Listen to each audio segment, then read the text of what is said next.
Welcome back, disc golf fans. Here we are for stop 2 on the Disc Golf Pro Tour, and we are here in Waco, Texas. The stars shine bright in the middle of the night. Can you finish it? If you didn't grow up in Texas, you should have at least be able to finish it because of Pee-wee's Big Adventure, right? But we are back in Waco, Texas for the Disc Golf Pro Tour. And if you remember the storylines from last year, this is where Germ came and battled and got a big win in his career. This is where we saw the emergence of James Conrad for the first time really on the national scene. This is where we saw Paige absolutely dominate for the second event in a row. And we are back here at the Beast. That's the nickname of this park, Cameron Park East, right on the river, the Brazos River in Waco, Texas. Nicknamed the Beast because it is really going to challenge. Now, this course is similar to the Memorial in a way, and then totally unsimilar as far as courses goes. I guess dissimilar would be the right word there, right? So there's lots of birdies to be had out here. We all know that the Memorial is an absolute birdie race with only a couple of holes playing under par on the entire range of courses. But here in Waco, they're only going to play one course, and they're going to play through it 3 times. And on this course, you're going to have to get birdies. You remember last year, we had Big Germ 13 down in the first round. We had James Conrad make that incredible run in the final round. He was 15 down through 16 holes. You remember that? Came all the way back to tie Germ and forced the playoff. This course is interesting, though. There are lots of birdies, but unlike Memorial, where if you miss your birdie line, you're going to have just a long putt or an easy upshot, in Waco, oh my goodness, the Beast has teeth. And if you get off your line, you are in big, big trouble. How do I know this? Let's look back at the statistics last year provided by UDisc. If we look at James and at Jeremy, the 2 guys who took this tournament into a 1-hole playoff, we'll see a couple of things. There's 3 different statistics where they were both in the top 5. They were both in the top 5 in fairways, in Circle 1 in regulation, and in Circle 2 in regulation. And that led them to a 4th statistic where they were both in the top 5 birdies. If you stay in the middle on this course, you're going to have your opportunities. However, if you get just a little bit off, it's not that you're going to have long birdie looks, it's that you're going to be scrambling for par. And if you get more than a little bit off, forget any chance of a par. Sometimes you just have to take your medicine, get back to the middle, and take your bogey and go to fight another day. That's another thing that James and Jeremy shared in the tournament last year. 2. You know what that number stands for?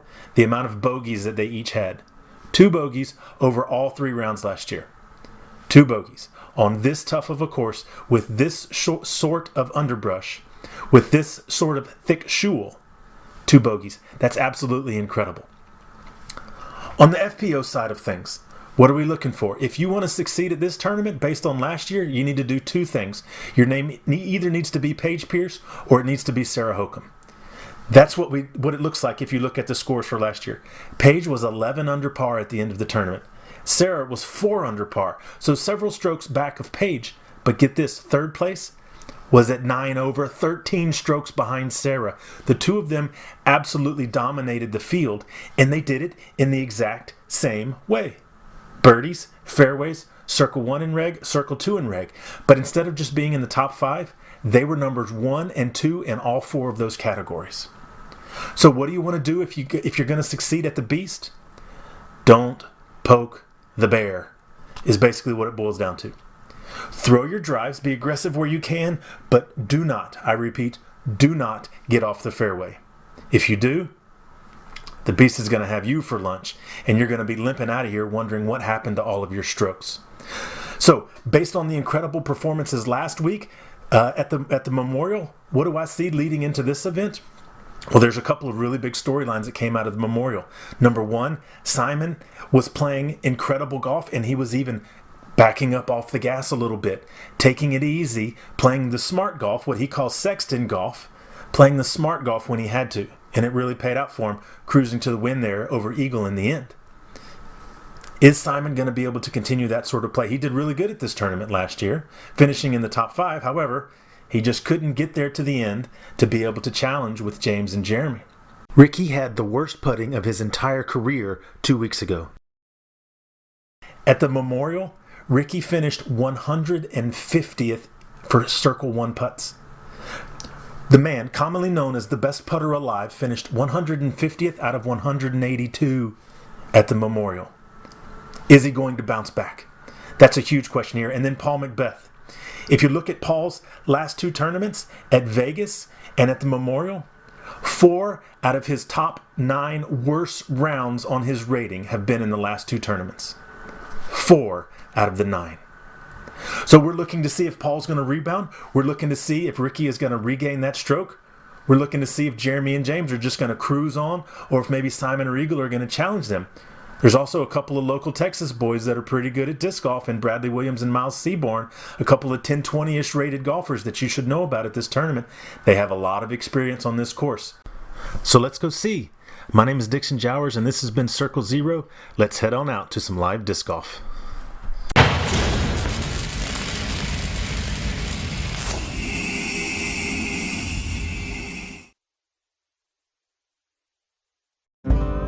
In 2008, Balcones was nothing more than an idea, driven by a passion to create something original and authentic, right here in the heart of Texas.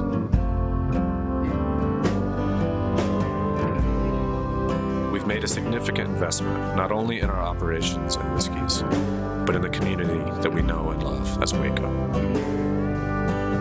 Distilled in Texas, distinguished in taste. Flashlight LED disc golf discs just changed the game. The unique Disco Select feature allows everyone to choose their own color by simply pressing the middle button, then pressing it again during the first rotation of colors when the one you want appears. Or you can leave it in disco mode, rotating through the 6 different colors for the duration of your game. Designed by serious professionals, crafted from Night Eye's unrivaled sure grip material, and featuring Night Eye's patented fiber optics array, these discs strike the perfect balance of durability, stability, performance, and just plain awesomeness. With easily replaceable batteries and an uber-long life, the Flashlight driver, mid-range, and putter will shine as they blaze your path to victory, day or night. Night Eyes. Discover your solution.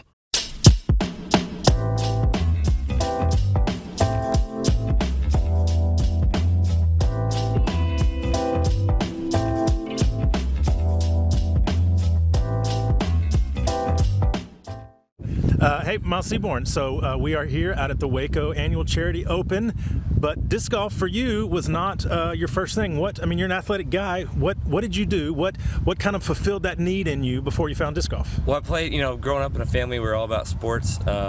I played basketball in high school, played with a guy that was a high-level D1 scholarship athlete, so it was a lot of fun. I got to see what competitive basketball was really like on a college level, even though I wasn't there. I wasn't at that skill level. I had an opportunity to kind of walk on to a couple JUCO teams coming out of high school, but decided that really wasn't what I wanted to do, what I needed to do. I didn't want to spend all that time working for 2 minutes of play at the end of 5 games a year. I just didn't see that. Well, man, if you could have walked on at a JUCO in Texas, maybe you could have played with Birdman Chris Anderson. That would have been something. Well, so that was my thing. Like in high school, I was 6'3", and the guy that was on our team was 7 foot, and so that was my job, was to guard him every day. So that would have been fine. Would have figured that out. Yeah, no, thank you. I think is what I would say to that assignment, yes, coach. It's not. I don't want to get elbowed in the teeth. Okay, so basketball's not a big deal only for you. Basketball's a pretty big deal in your family also, right? Yeah, my brother actually, he plays for Monmouth University up in New Jersey. That's the team that had all of the crazy celebrations on the bench a couple of years ago, right? They were the original bench mob. I think is it Wisconsin that's trying to steal that thunder now, but they'll never top the Sistine Chapel. They'll never be topped. But he wasn't one of the bench guys. He's actually a starter. He was all conference player of the year, rookie of the year, all that stuff. He's got 1 more year of eligibility left. He's a really good player. He's got a chance to move on after college, but he's biracial and adopted, and so that's kind of how I grew up. I'm the only biological child in my family, so my 3 siblings, my 2 sisters and my brother, are all adopted, and they're all biracial. So it kind of opened the door for us to see a lot of different things culturally, made us more aware of things that other people experience and so forth and so on with that. So it was really kind of a really cool upbringing, different than most. So that's wonderful. So what was it? I guess why did your parents? They could have children. They had you. Why did they decide to start adopting? It was just a medical deal. My mom couldn't have any more kids, and they felt like they needed to have more children. That's what the Lord wanted them to do. And so we went down that path. They looked and found my 2 sisters, and then my brother came along a little bit later through different circumstances. And yeah, he's 10 years younger than I am. My sisters are in the middle, and so there's a little bit of an age gap, but you know, we all love each other the same. There's no difference in our eyes between, you know, biological or not. So it's a really neat deal. Okay, so he's 10 years younger. Could you still take him on the court? Oh no! In fact, so I mentioned earlier that I was. No, I could not at have all. walked on somewhere at a small school. I was good enough to do that. I think the last time I beat him one-on-one was when he was 12. So that should let you know that I can remember. You're pretty good. Yeah. He's a lot better than I am. So your family was a big deal growing up. Your family actually is why, even as a mid-20s golfer, you're not out touring now. So why is that? Well, before I got married about 6-7 years ago, I had the opportunity, or I worked on some things to go out on tour full time, and just decided that wasn't what I needed to do. I wanted a family. I kind of wanted a job. I wanted to have kids and raise them. I didn't want to be on the road full time.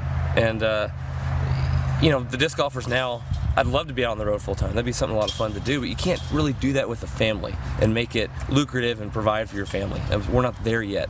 Someone drops a whole bunch of money into the category, then we can, revisit that thought.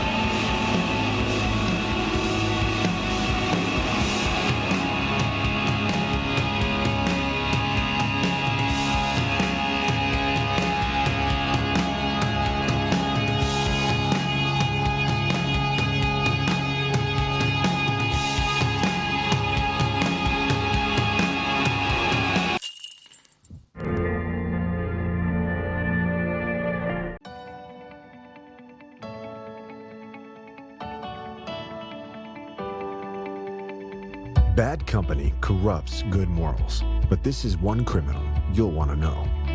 The criminal from Dynamic Discs is the utility driver you need to assault high scores on the course.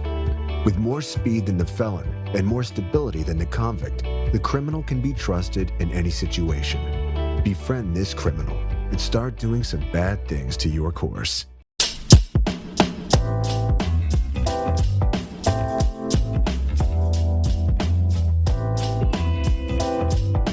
This is Dixon Jowers filling in for Will Schustrick today. Let's see what the Beast has to offer. Welcome to the back nine of the Beast. This is where the course really begins to show its teeth and the lines become much slimmer. You have to maintain the fairway on hole 10 here. If you do, it will leave you with an approach shot where you have to navigate 2 or 3 critical trees to get to a basket that is exposed to the wind coming off of the river. Going back to the tee box, this hole breaks down to 2 trees that you need to keep in mind. Here's the first one. You must pick a gap coming up to this tree, but this is the tree that you have to get left of. If you are on this tree or right of it, you have 0 chance at a birdie and you're going to have a difficult par from this spot. You must get left, and so what a lot of players do is throw something fast and overstable just to beat the corner. If they can get into the shoal on the left-hand side, they can at least punch back out to the middle and take a chance at getting up and down for their par from there. The next shot is about 200 feet, low ceiling, with one very particular tree that needs to be avoided. This tree sits right at the edge of circle 2. Hitting this tree and kicking to either side gives the players a very difficult putt for their birdie. If the player can miss this tree coming in, all they then have to worry about is the wind coming off of the river and the downslope to a watery grave. Good luck, players.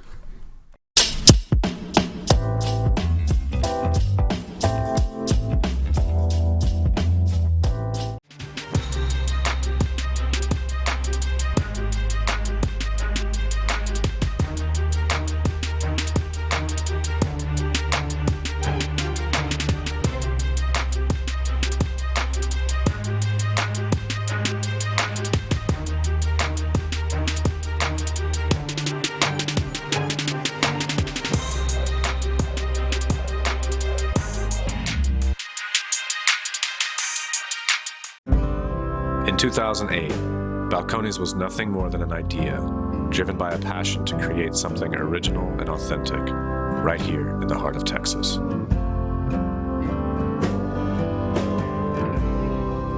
We've made a significant investment not only in our operations and whiskeys, but in the community that we know and love as Waco. Distilled in Texas, distinguished in taste.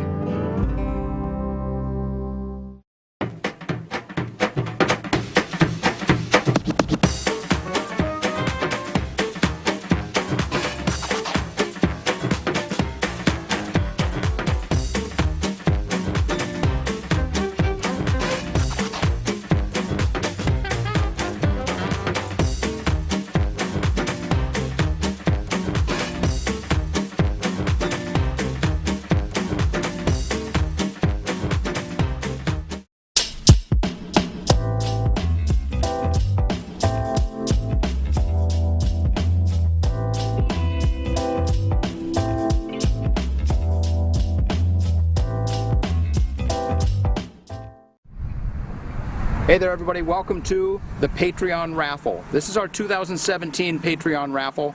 Today we're going to give away 3 prizes. It's a 3-round event, so we got 3 prizes. Day 1, pair of Disc Golf Pro Tour socks.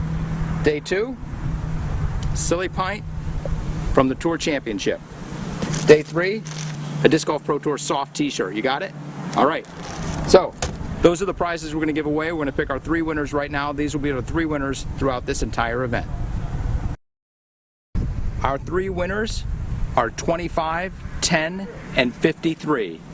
Let's take a quick look, see who those people are. So our 3 winners are Stephen Kirkland, Zachary Pagak, and Sam Martinson. I think Sam won something the previous day, and he might have won a basket. So, being a Patreon pays. Thank you all very much. And if you'd like to be a Patreon for the Pro Tour, help support what it is that we're building, in all seriousness, patreon.com/DGPT. These people help to make this Pro Tour work. Thank you very much. Have a great day and enjoy the show.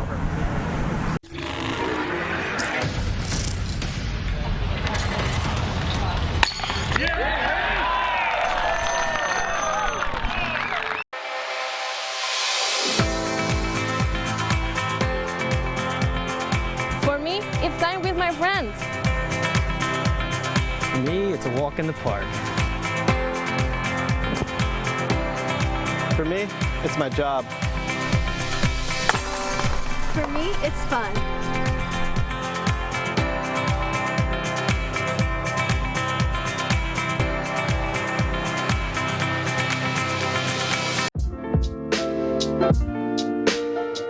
The pros have traveled east across the Heiserin sphere to upgrade their approaches to be more cavalier.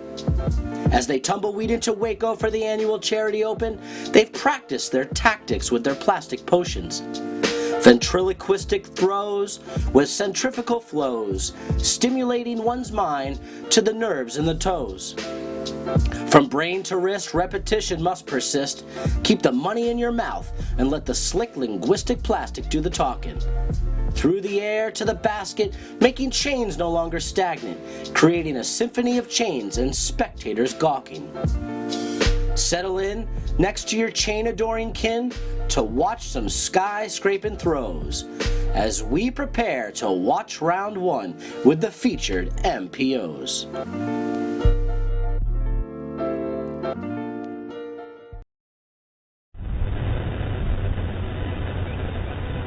Hello everyone and welcome to the second stop on the 2018 Disc Golf Pro Tour, the Waco Annual Charity Open. I'm joined by Cameron Freimark. Cameron, you've been calling all of the players out here today. We're here for our feature card. What do we got in store? Some exciting golf. So we've got last year's champion Jim Koling, last year's runner-up James Conrad, Eric Oakley, sponsored by the tournament's main sponsor, title sponsor, and then fan vote Kevin Jones. So it's going to be a really exciting golf. The picking up crazy here today. All right.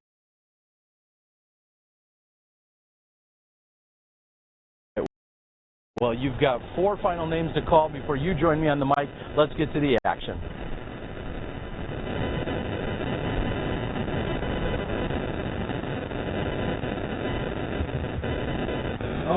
ready. We've got our 3:15 tee time discs. Representing Innova Champion Disc Golf is James Conrad.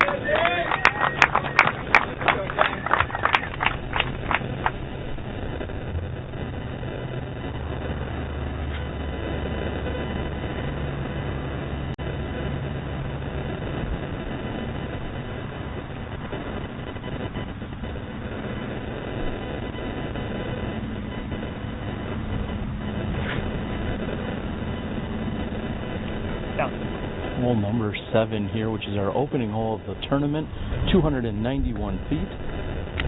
Next on the tee, representing the state of Arkansas and pro discus. Give it up for Kevin Jones.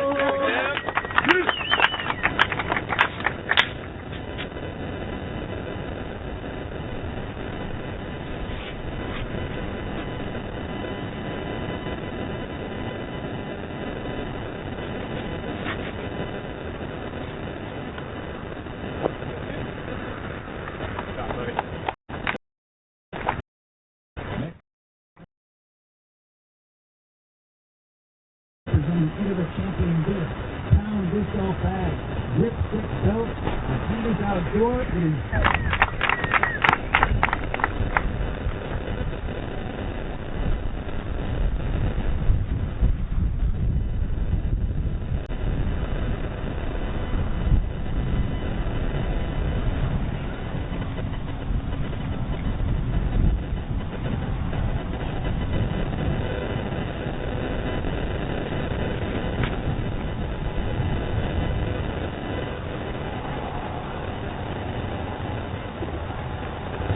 rounding out our 315 card, representing Dynamic Disc and Whale Sack. Give it up for Eric Oakley!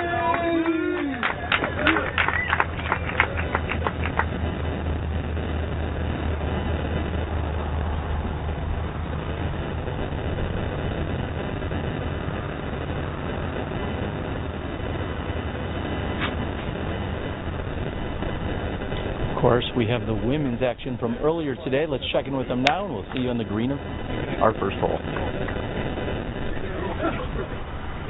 Card here on hole number 7, Sarah Holcomb, Rebecca Cox, Lisa Fakis, and Paige Pierce. Cox hung up early, finding that first tree. First hole jitters. Lisa Fakis keeps it a little lower, stays almost clean of the tree, still clips it.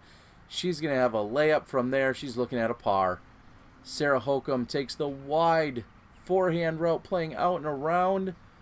Comes down, hits, bounces, and stays in bounds. Thank you, Black Ink Discs. And Paige Pierce takes the putter right up the middle, fading to the left side of the fairway, just outside circle 1. She goes to a knee from 35 feet. No medal, but saved by the wall. Everyone walks away with a par. You're probably...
And after opening with the birdie, we have Kevin Jones with a huge rip here on our second hole.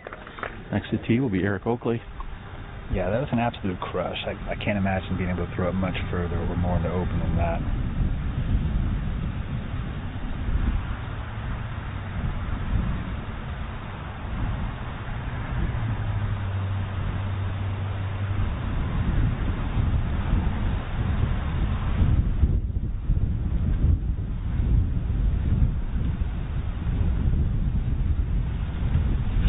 Gusty headwinds. He throws it pretty high. It looks like it's going to hyzer out. Yeah, he's going to be in a fine spot to be able to get a look at 3 from there.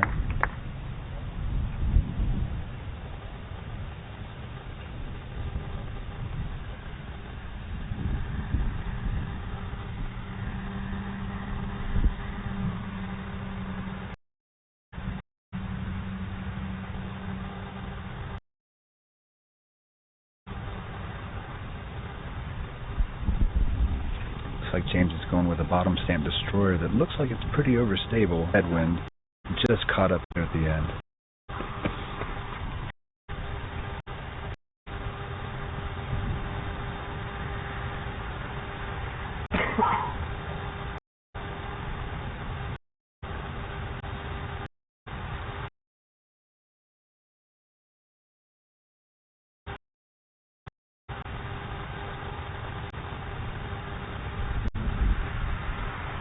He's asking for that to get around the tree, and it does.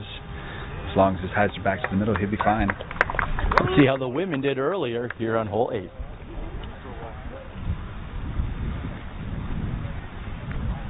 All right, perfect.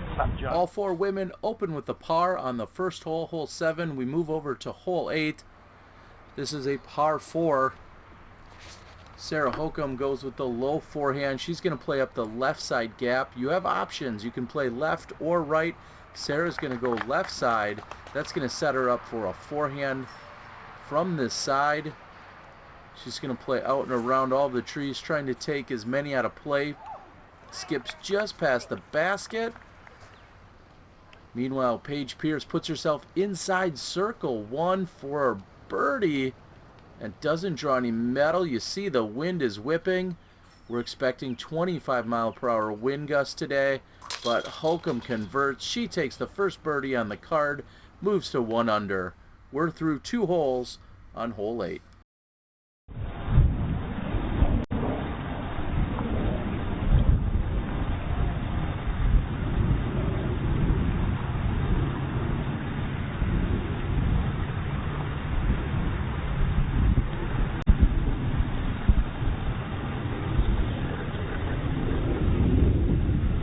Looks as if James maybe has half the hole to go here.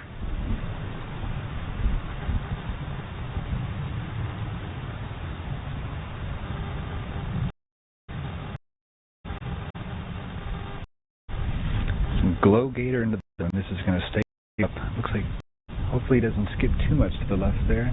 Nestles inside the circle. Sorry.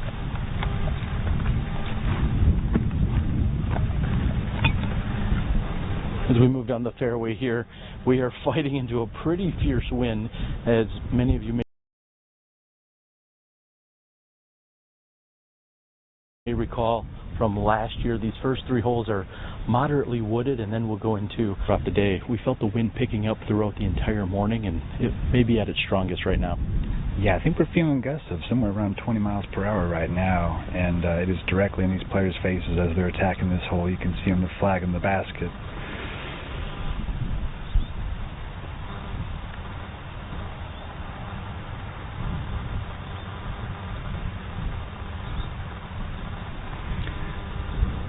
Eric throws a hyzer shot that's coming a little left of the basket. Looks like he's inside the circle for that one.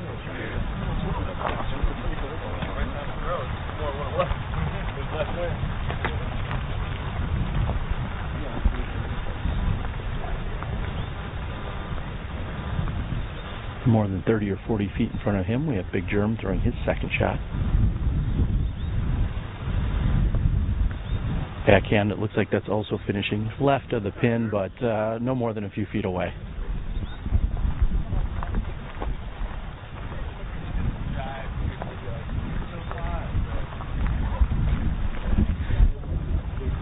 I think whether there's a headwind or not, everyone should be happy with the tee shot that we just saw from Kevin.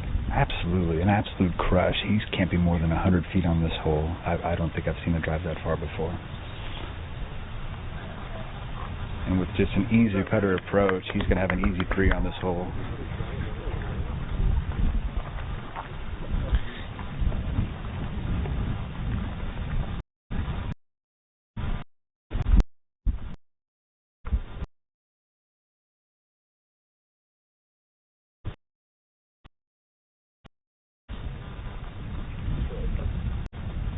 Conrad is outside the circle, just a little over 40 feet here, and this is for a birdie. This is considered a par 4. Mm-hmm. Yeah, and the wind has died down for just a moment, but there's no telling if it's about to swirl up again.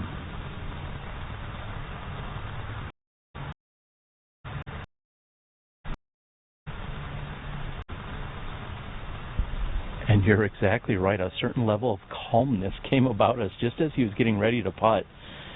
The great thing about his long hair, like yourself, is we'll be able to use that to gauge the wind. We won't have to necessarily just look at the flags on the baskets. But it does look like we have some new flags this year. Is that one of the improvement grades since last year? So we've got DJ flags on our baskets that just kind of support our club. It features the iconic suspension bridge and then a basket on top, you know. We're happy to have them. It almost looks like a pirate flag.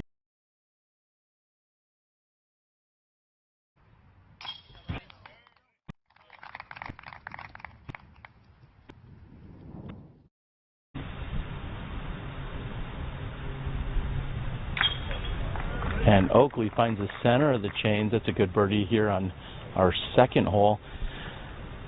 I know there's going to be a number of times throughout the next few days where I'm going to have a real hard time remembering if we're on our second or our fifth or our ninth on hole 7.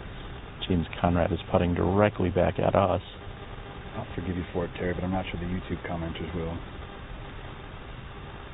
Directly back at the crowd. He's going to walk away with the par. Start to 2 hole.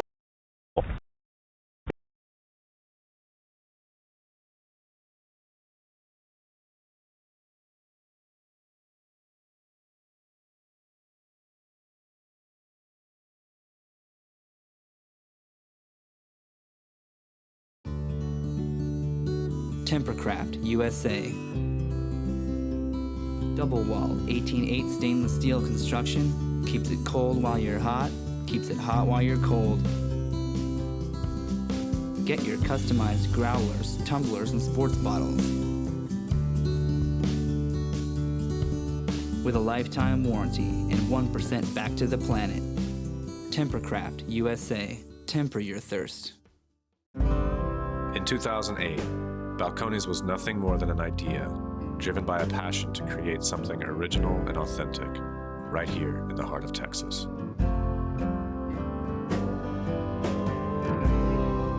We've made a significant investment, not only in our operations and whiskeys, but in the community that we know and love as Waco.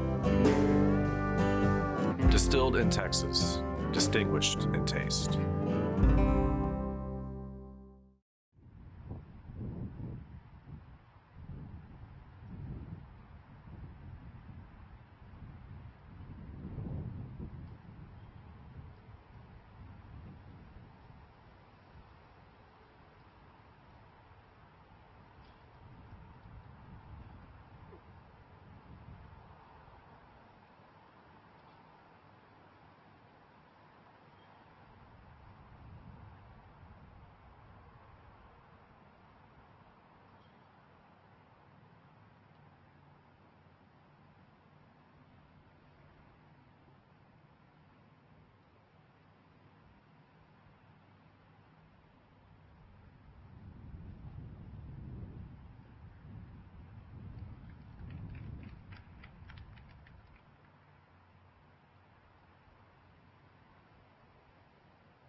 We're through 2 holes where Sarah Holcomb has the lone birdie.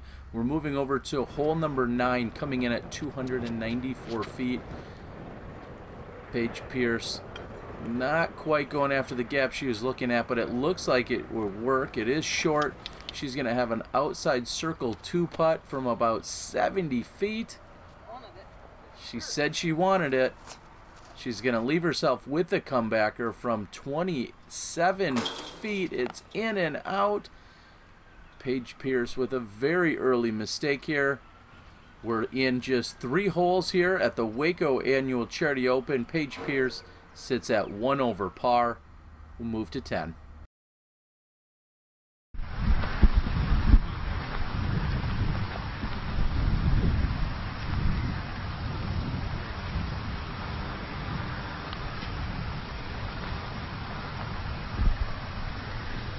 We saw Kevin Jones take the wide hyzer. We also saw that by James Conrad.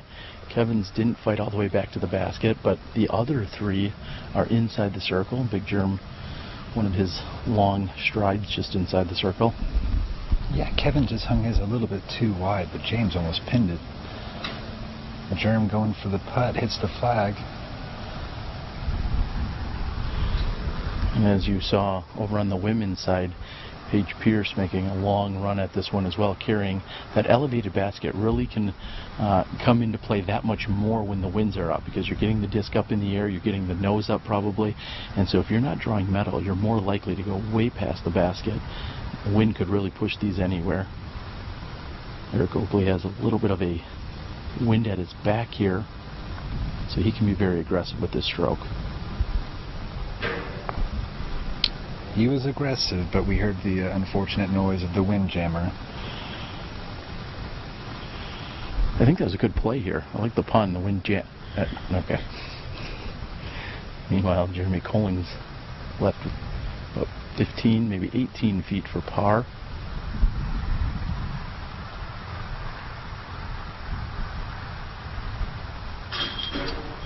Yeah, the length of this hole is such that all of these guys should be able to reach this, and it just speaks to how difficult the wind conditions are today, that we're just seeing 1 birdie out of this card.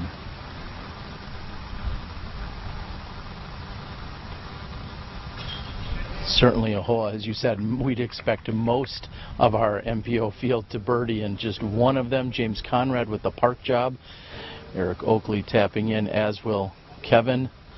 And we're going to be back with you in a few moments as we head to the back. We'll see you there.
James Conrad going right up the middle here.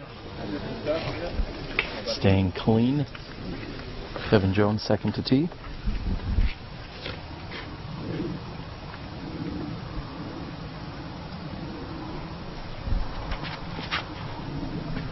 Looks like he's throwing a putter as well, and that is cutting the corner very nicely. Just hope he gets around that cottonwood at the end. Yeah.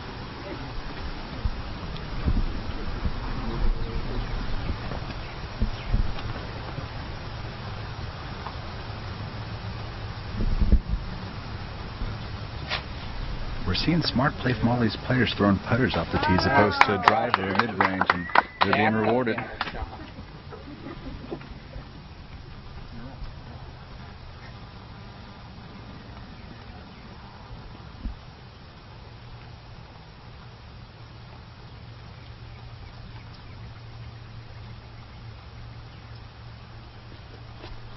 A very aggressive turnover flick shot. If that breaks the corner, that could be very far down there. Perfect. Let's check in with the women earlier on hole 10.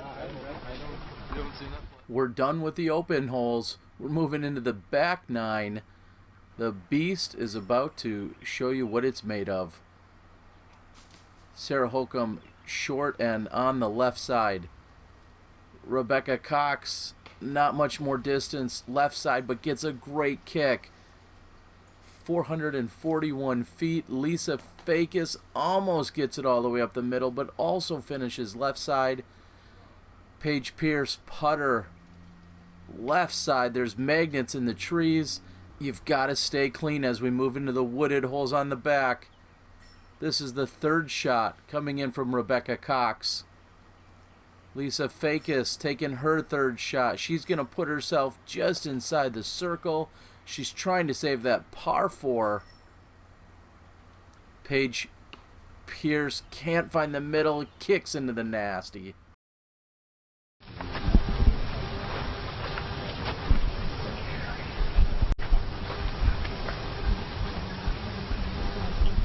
So it looks like Kevin and James both hit the big cottonwood in the middle of the fairway, the one that you kind of just need to get just left or just around. He's going to have an obstructed look, but it is possible to get a disc up there to look for 3, but he's going to have to get a little creative.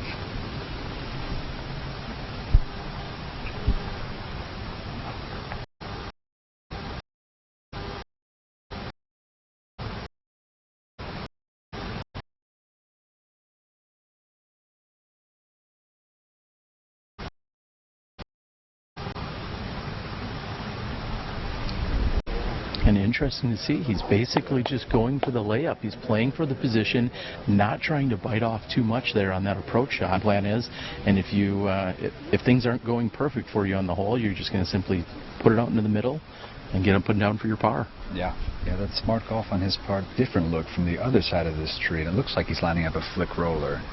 So if he can put out that on a cut edge, it will cut that corner. He just needs it to nestle up there instead of going down the hill past the basket. Not so much concerned about the water that's way deep and right as the hill that leads to the water, so there is a little bit of danger behind the basket here. Sure, and some scattered trees on the way as well. And it looks like it's heading right for the pin. I hope it stops. It has some good speed on it. And from where we are behind the gallery, we can't even see exactly where that finished for Kevin, but had really good angle and speed coming out of his hands. And this fairway is no more than 30 feet at most in terms of width, and we're watching all of our spectators funnel through behind our players.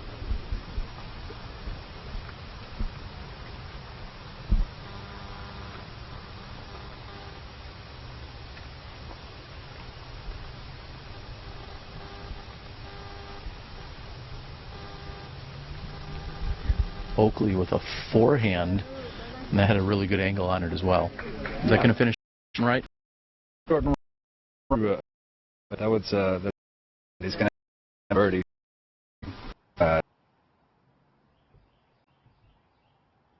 Big germ arc for their drives it's hard to get better than that on this hole.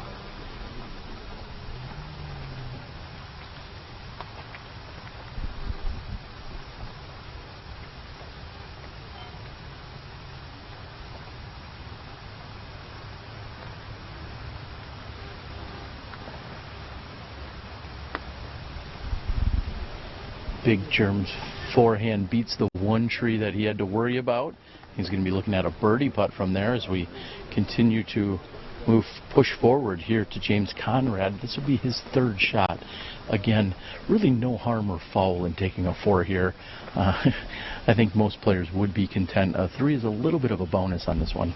Now, you've got to have a great tee shot or a great up shot or a great putt. One of those to get a 3 on this hole. And if one of those falls off, it's not, you feel fine about getting a 4.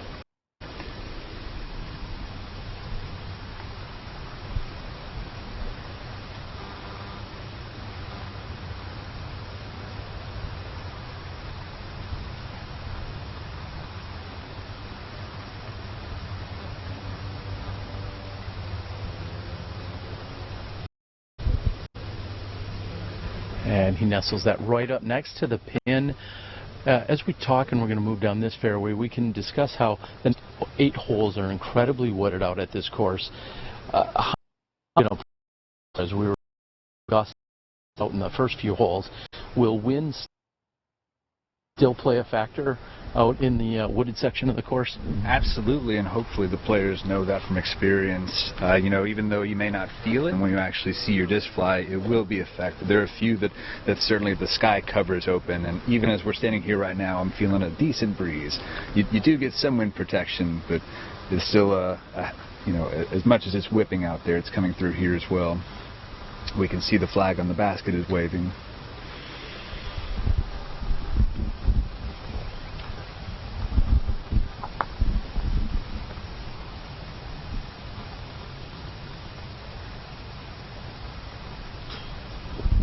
Kevin splashes out just a bit on that right side. He was kneeling, outstretched to his left. And it looks like he's going to have to settle for the par. Big Germ, on the other hand, right next to the pin. That's an easy birdie. Not much reaction from the gallery. They're not impressed? They should have been really impressed with this drive. That upshot was pretty easy too for him, but sometimes when you get a 3 on a hole like this, the crowd isn't going to go crazy for it. Eric with a solid 3 as well.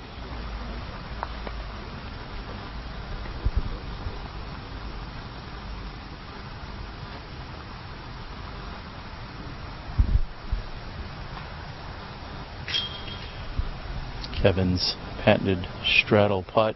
No problems as both him and Conrad tap in. That's 2 under from this hole. We'll see you on the next one.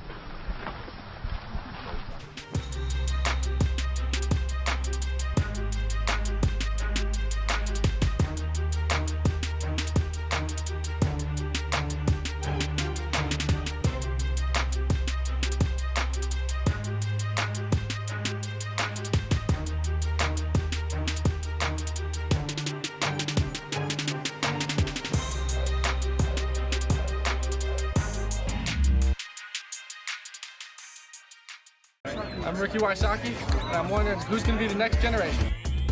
If you didn't take the Next Gen Tour seriously, you definitely should come in future years because it's only going to get better. Yeah, man. Let's do this, guys. They're up-and-coming superstars. Go to a local level, then you qualify for your regional level, then you qualify for a national level. The prizes get bigger, and the pressure gets tougher. I just, I get goosebumps thinking about it. It was a really, really good time.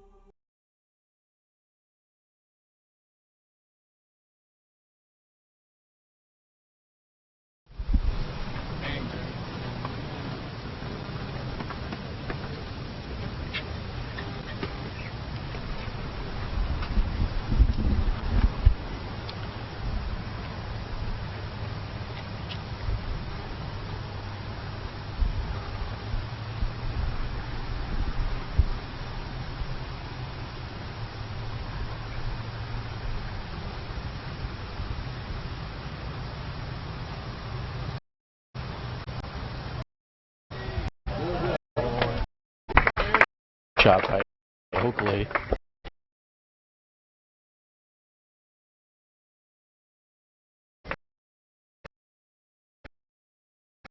A few moments ago, Big German.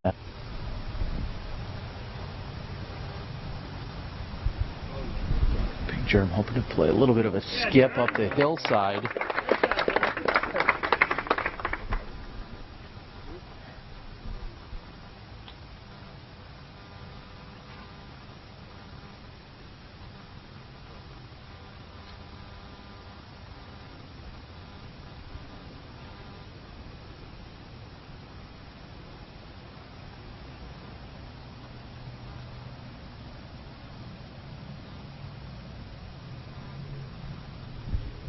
James going mid-range up the gut right at it. It's going to skip up the hill, and he almost hits the pin.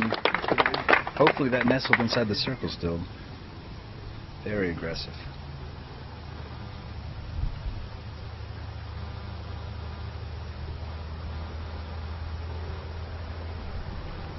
And Kevin Jones reading James's line.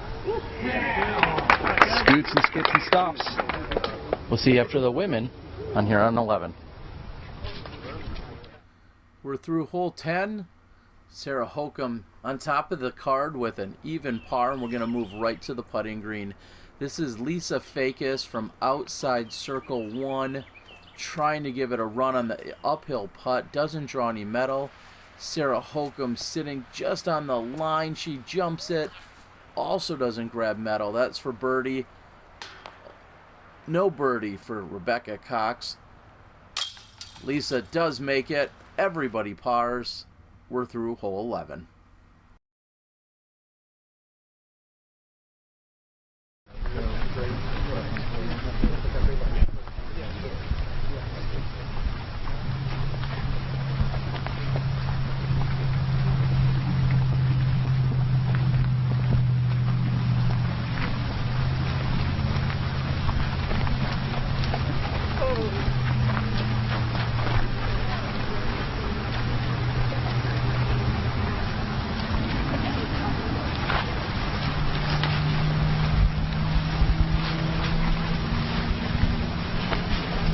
Looks like everyone easily inside the circle. James Conrad's going to be putting first, and he's no more than 22 feet from the pin. Yeah, pretty impressive. We can see they made some corrections from last year after watching a lot of the lead cards. Only a few of the guys would wind up getting birdies on this hole, and it looks like all of these guys are lined up for it.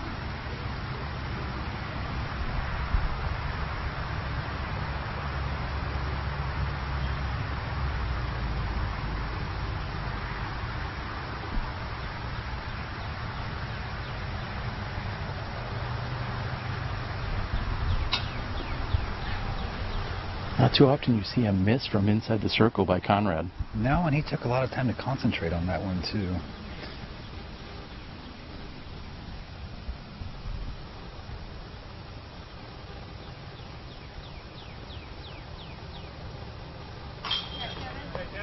And Kevin Jones around the tree, making quick work. The birdie here. And Eric Oakley will have a somewhat similar putt with one tree just off to his side. And that is a complete mental lapse there by Eric Oakley just for a moment. That was an all but gimme. Yeah, absolutely. We've seen two of those so far on this card. Looks like they have a case of the yips. Moving on, we'll see you on hole 12.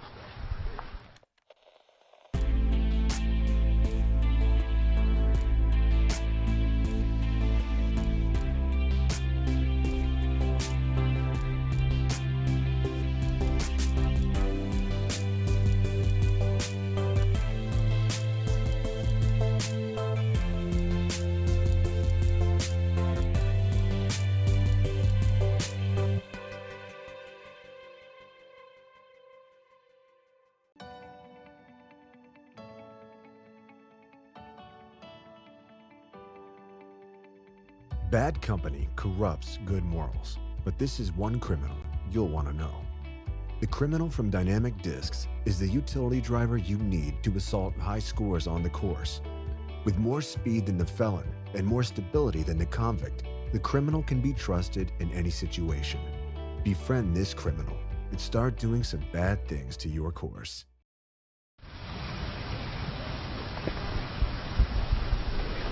Here on hole number 12, measuring in at under 300 feet. This hole is playing as a 2.91 thus far today.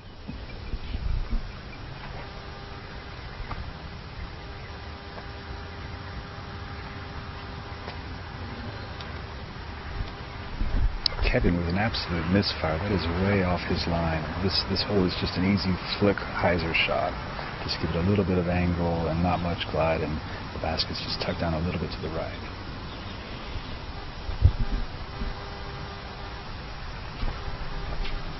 And Eric doing a bit of the opposite, hugging that right side a little too tight, but he should still be down there.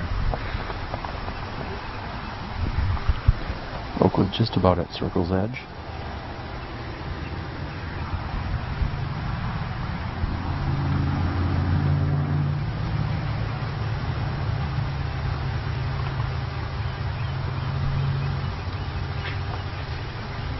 See if that can stay in the air long enough as it's trying to get to the 267. Let's check in with the women from hole 12. Our sixth hole is hole number 12. Sarah Holcomb sitting at even par. 267 feet, plays downhill to the right, sets up perfectly for the Holcomb forehand, and she's going to take advantage of it. Just past the basket.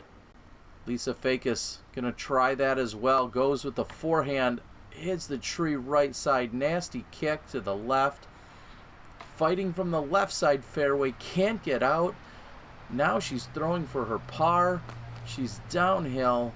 She'll be tapping in for the bogey, and Holcomb takes the birdie. She's going to move to 1 under par through hole number 12.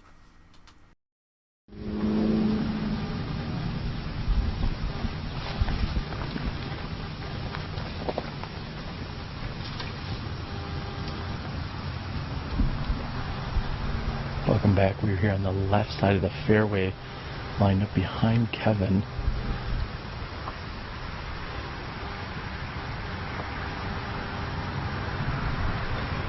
Obstructive, but he's still being aggressive. Just catches wood. He had 3 or 4 trees directly in front of him to contend with. I think he's just outside the circle. This is all that these players can pretty easily get a 2 on. It's a shorter one, but there's tight woods. Just one kick can go from birdie to bogey.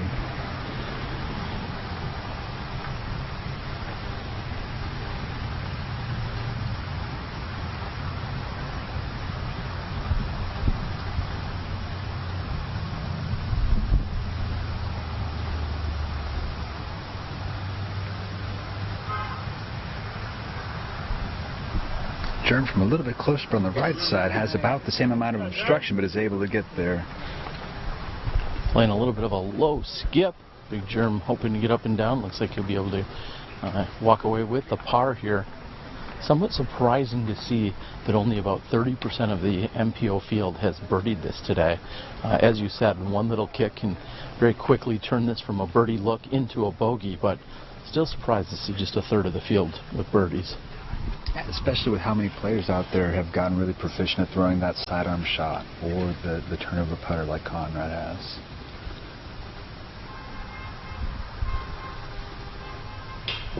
And just off the mark for Kevin Jones, a little bit low, trying to save that par. James Conrad in position here for the birdie inside the circle as we hear a passerby honking. And hopefully James has shake the nerves off of that last missed putt.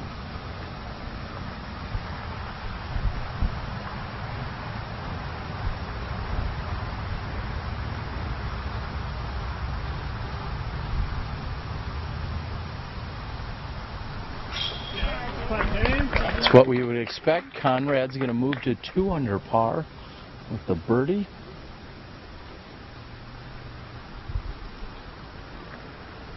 A little bit overcast out here. I know we're going to talk about the wind, but what are we going to experience for temperatures over the next few days? Well, I think we talked about this last year, but Texas only has perfect weather all the time. So, no, it's going to be a little bit warm, I believe, in the next few days. Kind of standard Texas spring. It's not 100 degrees yet, but maybe we'll see some 80s, but probably in the mornings it'll be 60s and going into the 70s. Eric makes a putt from the woods. Solid 2. It's going to push Oakley to 4 under par. So it looks like we should see 2 birdies, a par and a bogey, assuming Koling converts. And he's done just that. So not exactly giving up the birdies here on hole number 12. We do see 2 out of the 4. We'll see you guys in a few moments from the tee of 13.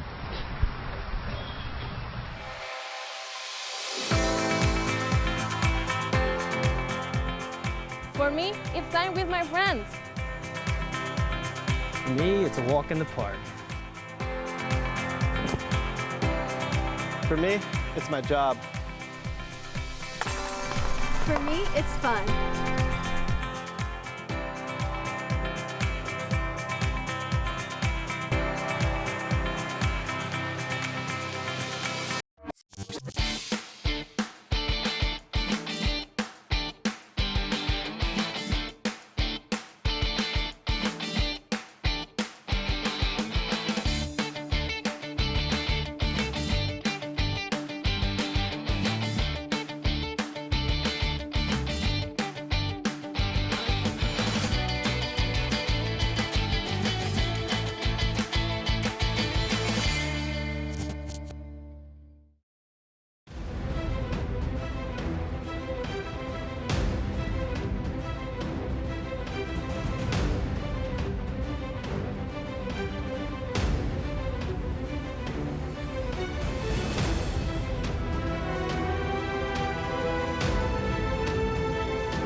Welcome back to hole number 13, our second par 4 of the round, if I'm doing my math right. Third. Yeah, that's what you're along. Yeah, the goal on this hole is just to get out of that initial tunnel. If you can do that, then it's pretty easy to get a 3 on this hole.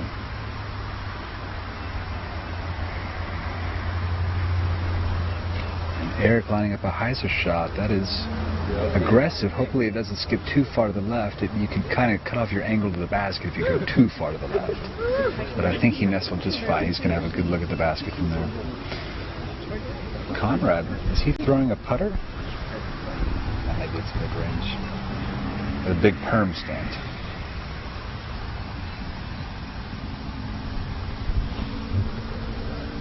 Pretty conservative play, just trying to get it out of the gap and out into the middle for a look at the basket.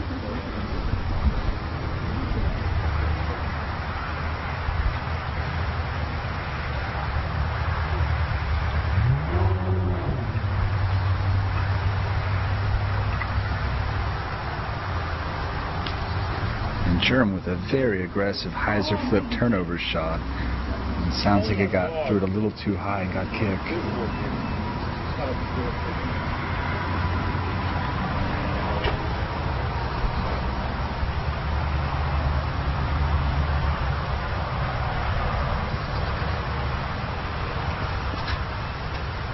Kevin with another overstable putter shot gets a good couple of tree directs and out to the middle. Let's check in with the women on 13. Holcomb's 1 under, leading the card by 2 strokes or more. As we move over to hole 13, 462 feet. This is a par 4. Cox finds the fairway, which is exactly what you need. You're playing through the tunnel, coming out. Looks to be tight right, but it skirts along the trees. That's fairway for Paige Pierce. Same exact route, flirting with the trees on the right. Fakis puts it out into the center. 3 women with 3 amazing approaches. Cox is in for birdie. Pierce from a few feet for birdie. Lisa Fakis in for birdie. Holcomb had a long putt from the bottom of the hill, didn't convert. 3 birdies on the par 4, hole 13.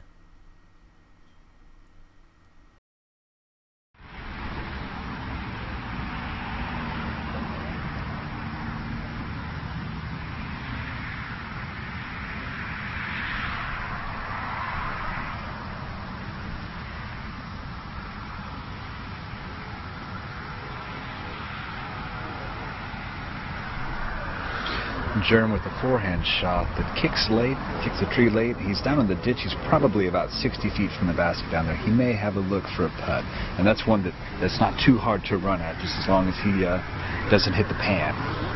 There's some nasty rolls on this hole. Angle being so crucial here, as you were just saying.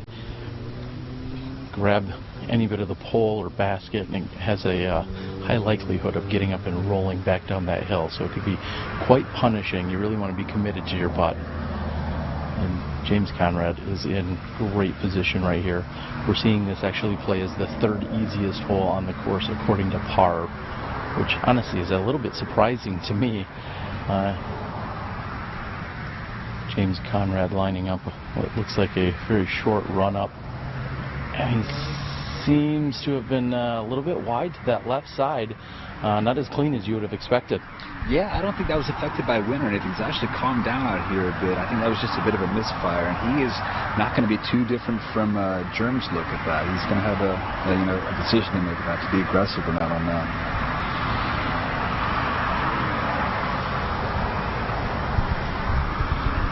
Kevin giving it a nice wow, and he gets a kick. I was going to say it looked like it was coming out just a bit firm. Gets a kick and pushes him down into the right side. You're seeing our gallery as we move down, and this is a little bit what you were talking about before, in that if you actually skip or flare too far to the left, it might make your angle a little bit more difficult. Eric Oakley, I think, is still in really good position, but another 5 or 10 feet left, and this would be quite the challenge. Yeah, the basket is on a slope there, and so if you land with an angle, a hyzer or an anhyzer, really easy to roll off. You really want to land flat. And so if you're too far to the left, to actually even get around the corner, you have to put angle on it, but then you need it to turn back and land flat. Looks like he's going with a mid-range. Maybe adjust if that's going to stable up. It hits, but it looked like it rolled back a little bit. So unlike what we saw on the women's side, where I watched 3 nearly perfect approach shots, all placed within 6 to 8 feet of the basket, where we saw 3 birdies on the women's side, Sarah Holcomb had hit and rolled back down the hill, and as you saw, she walked away with the par 4. But none of these men doing it nearly as efficiently as we saw on the women's side. No, and after seeing how easily they threw those putters on the upshot or on the drives, I was very surprised that they weren't able to duplicate that on the upshot. It's a fairly forgiving open shot to the basket.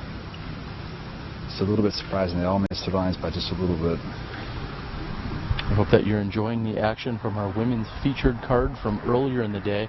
Thanks to UDisc, we'll also be able to check in. I don't want to spoil anything on the women's side as you're watching that round unfold, but on the men's side, a few moments ago I saw that Paul McBeth is in fact your leader, shooting a 10 under par for his opening round. Looked like both him and Greg Barsby off to really hot starts during the round. Had a little challenge later on in the later holes, but ultimately coming in with a 10 under opening hot score for Paul McBeth. Yeah, Germ is making some noises down there, groaning a little bit. He is clearly frustrated with his looks at this basket. I know that he wants to get this 3, and I think he's going to find it difficult to do. No one with any greater length advantage in the game, really, than Big Germ. Yeah, we'll see if he can stretch out around there. There's just quite a few trees and just some brush between him. He got lucky that just stopped right there. That is exactly the kind of putt that can just take off and roll. It was a great effort, though, after, as you said, him being a little frustrated that he didn't have a very clean look at it. He was still able to get up there, grabbed a little bit of metal, but coming down nice and flat and remaining right next to the basket. James Conrad has an uphill putt. I'm going to call Conrad here for the long birdie 3. Yeah, I can get behind that. It's uphill. It's kind of easy to run at. If you go past just a little bit, it's just gonna. It's not the comeback putt. It's not very hard from here.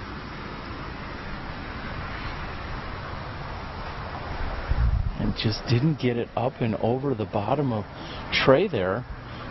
Really surprised that we're not seeing a James Conrad that's normally so dialed in.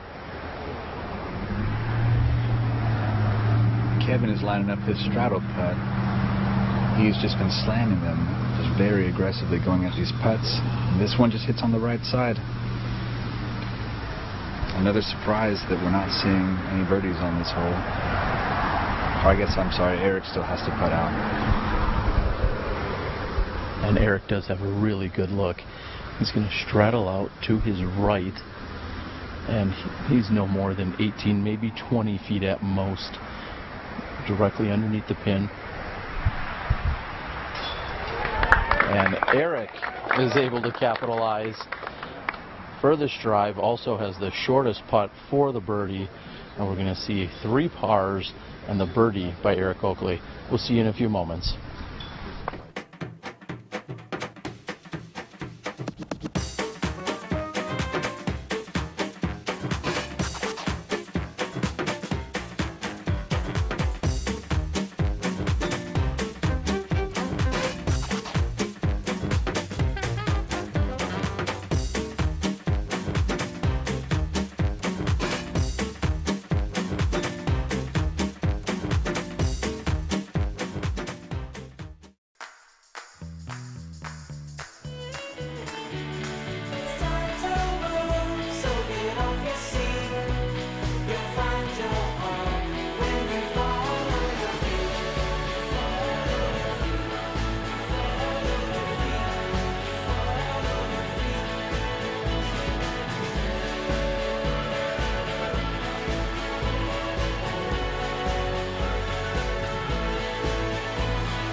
Just 213 feet here on hole number 14. Is this an all gimme here for these players? No. There are a couple of different options, and each side has its dangers. There's a hill that plays along the side of the basket. You know, looking at the scoring average for a hole, you would be surprised to see the length of it. It comes in as averaging at just at 2.97, and right in the middle of the pack in terms of difficulty. Very surprising. Yeah, absolutely. The shortest hole right before par 5 as well. Little mind tricks that get played out here on this hole.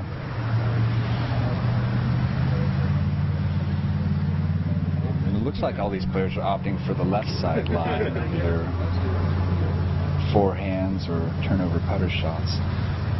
Germ throwing the same putter he's thrown on the last few holes for his up shots. Holding straight. And a shout out here to Bart Kowalowski for the ace. Wait, what's that? Kovalovsky.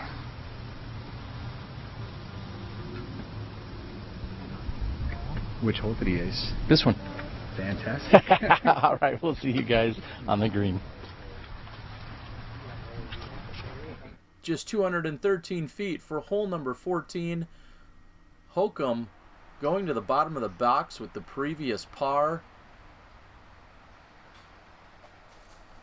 And way inside the circle is Rebecca Cox. That's going to set up for a birdie look.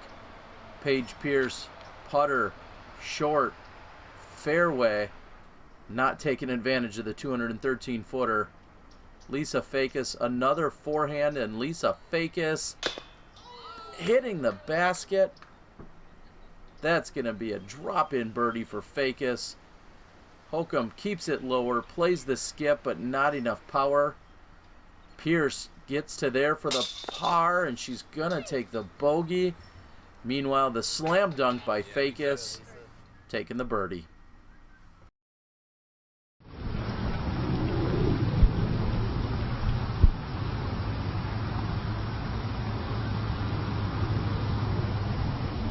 Looks like Eric Oakley will be first to putt.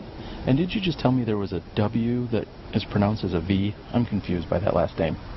Yeah, ask Juicy about that. I think that's a European thing. I don't understand it, but I will follow what they say. Oakley's going to go to one knee for the uphill putt. Make sure that is got good grip.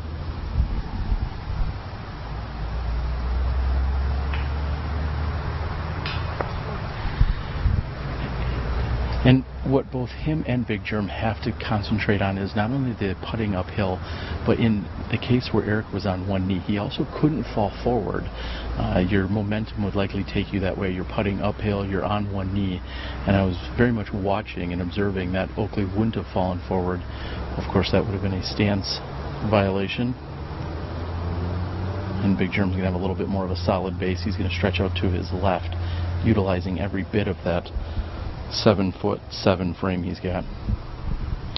Yeah, these athletes use all of their body in everything that they do in disc golf. And like you were saying, from that knee putt, it's really hard to just generate all the power you need without leaning forward or falling forward.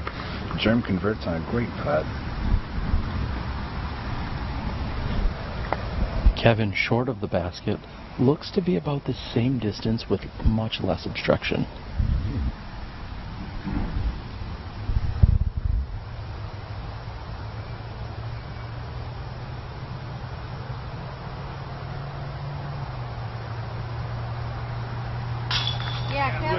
And Kevin also converts. Maybe he had a little more obstruction than I actually realized over there. You know, he has such an aggressive, fast-paced putt that, you know, I can't imagine if he airballed the putt how far past the basket it would go.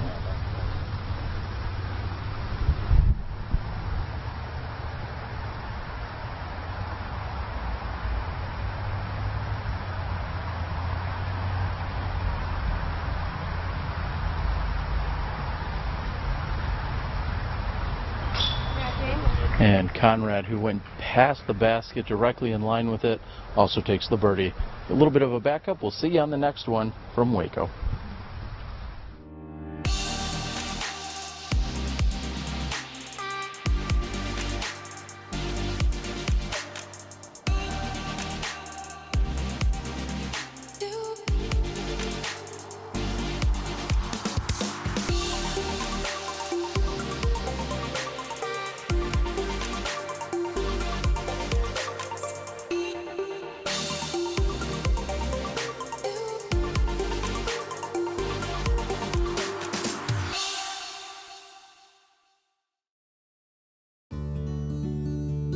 Tempercraft, USA. Double wall, 18/8 stainless steel construction. Keeps it cold while you're hot, keeps it hot while you're cold.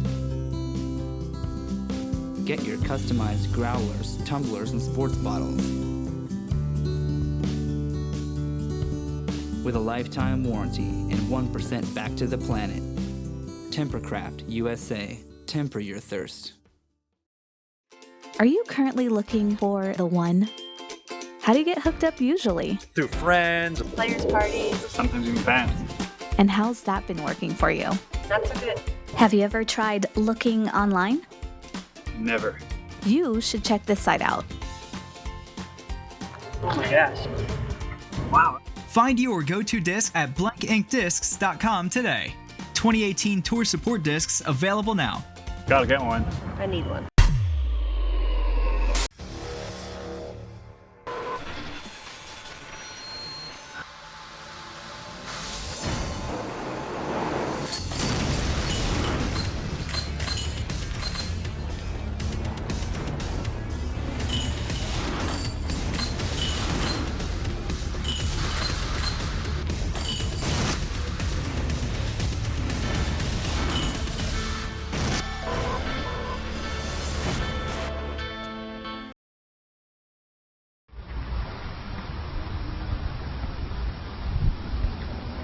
Welcome back, as we are here on hole number 15, and really no surprise as we move on to this hole and talk a little bit about a backup. Thankfully, we're looking at our second to last card is in the middle of the fairway right now, which is whom you're seeing, and like we see on so many of these other wooded shots, very tight fairway to hit and incredibly punishing if you find yourself off that fairway.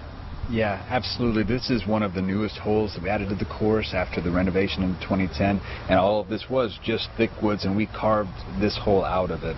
And so you can see there's still a few trees left in the middle to leave some challenge, to give you some options to go left or right. But you know, this hole plays down 2 hills before taking a pretty dramatic 90-degree turn to the right, and then even going up another hill and going a little bit more to the right. It's a pretty challenging par 5 that, you know, a great drive will let you see the basket. A bad drive could be a double bogey.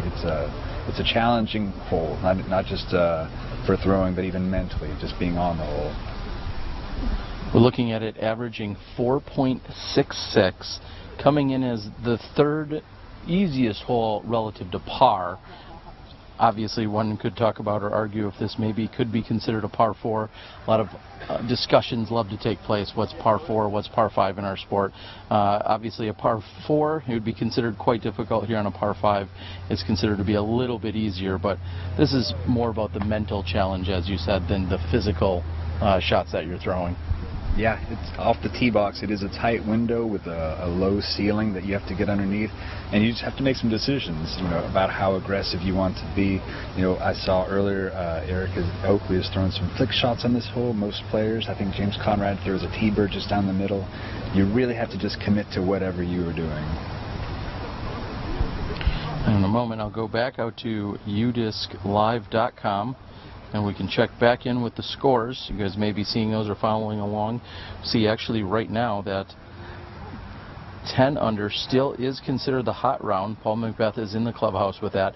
Devin Owens, Greg Barsby, Emerson Keith, and Joel Freeman all at 9 under par. 3 of those 4 are in the clubhouse with that 9 under. Right now we see that Devin Owens is still out on the course. So Devin is making a great run at potentially being the leader, depending on how he finishes out the next few holes. Yeah, those last 5 holes that he has are birdieable. There's even a couple of eagles out there. So depending on what the wind is doing out there and how aggressive he's playing, he could get even lower than that. It's impressive. Looks like Paul McBeth had taken advantage of those last 4 holes, birdieing all 4 of them. And coming down that home stretch, you really want to pick up at least 2, if not 3 out of those 4. You can find some trouble, of course, but coming down that home stretch, there's plenty of birdies. I think we're live and ready to go on the tee. And we're back at it here from hole 15.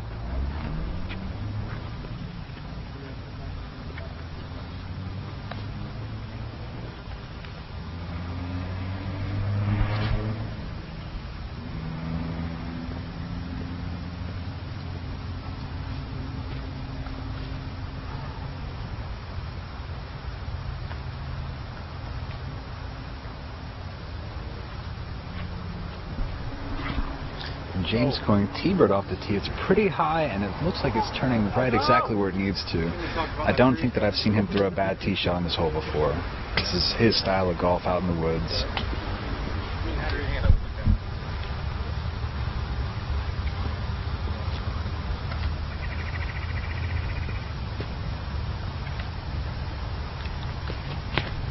Germ opts for the hyzer to turnover shot that's a little too turn. He needs a kick to the right. He's right on the edge of the fairway, so he's going to look to get around the corner from there. That's not a bad shot.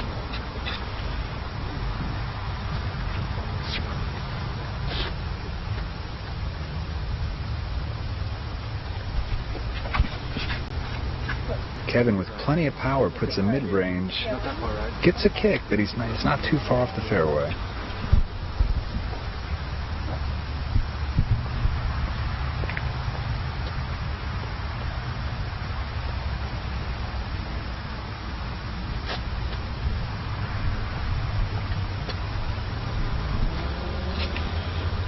Looks like Eric is making a correction on Germ's shot. It gets one bad kick at the end, but I think he's still out in the open. None of these players are too far off the fairway for this. Let's check in with the women on 15. After carding back-to-back birdies on holes 13 and 14, Lisa Fakis sits +1. Pulls that one to the right off the tee. It's going to make this par 5 even tougher. Coming in at 519 feet, playing as a lazy horseshoe. Rebecca Cox fights through the left side. That's going to be trouble. Paige Pierce, even worse, comes up short. Lisa throws what is her third shot. We missed the second one. This is Lisa's fourth shot. She's just trying to get it near the green. From there, she's got to throw up to... and she's short. That's for 5. Lisa pitches up for 6. She still has work to do.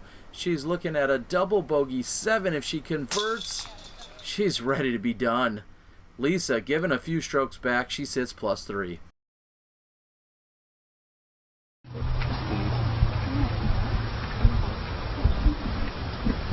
A few inches or feet meaning so much here on this par 5. And we're going to see another cut roller. He's playing down the hill. If that can stay positive, we'll see if it cuts to the right. And it doesn't do that, but he should have a relatively easy up and down from there. Yeah, having a little too far to the left, but I think he'll still be able to see the basket from there. He can get one probably to it if he plays it smart and aggressive.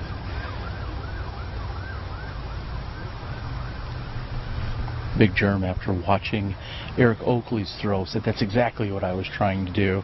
As Big Germ's kind of got up and turned away from him as he threw the forehand shot. He's going to find himself on the left side of the fairway.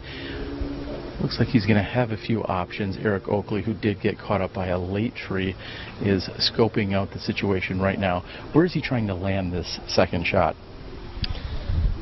It depends on if he's going for a 3 or a 4. You know, going for a 3, you know, I don't even think that's possible at this point where he's landed from. But he just needs to try and get it just a little bit around the corner to the right. Then he'll have a look at the basket from there for a layup. And with his outstretched position, he's not going to have a lot of power in that stance. So right now he's just playing it for position. He's doing exactly that. He lays it up right out into the fairway, and that's a good, solid play by Oakley. Smart play, indeed. German's going to scope this out as well. He may have a few opportunities to be aggressive here. If he can do a flick shot on a pretty extreme angle, it can cut that corner and maybe skip it to the basket. Or there's also a couple of sky routes that he may be able to just go up and over everything, but it looks like he's scoping this out. And to give you guys a little insight as to how challenging this course is, right now we're looking at 108 players, and roughly 40 plus players are at even or worse. So that tells you how difficult it is out here on the course.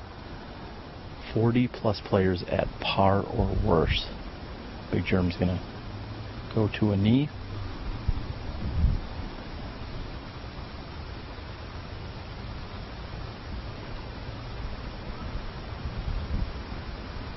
His angle and power are good for getting around that corner. If he skips, he might have a look at the basket from there.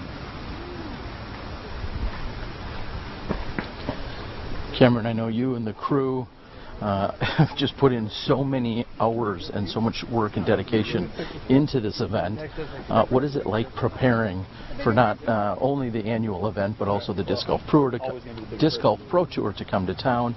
What are some of the things that you guys concern yourselves with in preparations? Yeah, so making sure the course looks great is super important.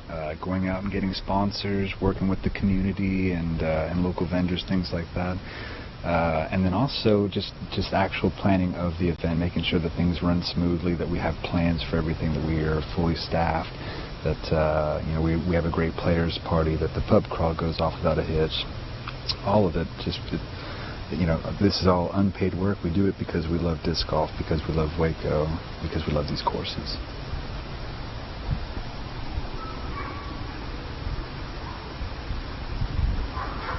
After the long tee shot by James Conrad, we see him throwing his putter out into the lower bowl area, the ravine-like area of the hole. Not really a lot of other options here. He just wants to make sure he has good position to set up for a really easy approach shot from there. Yeah, the fairway opens up at the bowl that we're standing in now that Eric is throwing from, and if you don't get down to the bowl, it's difficult to get a look at the 3, so you just kind of want to lay up and give yourself a good chance to get the 4 still, because after this bowl it narrows again and then goes uphill and to the right.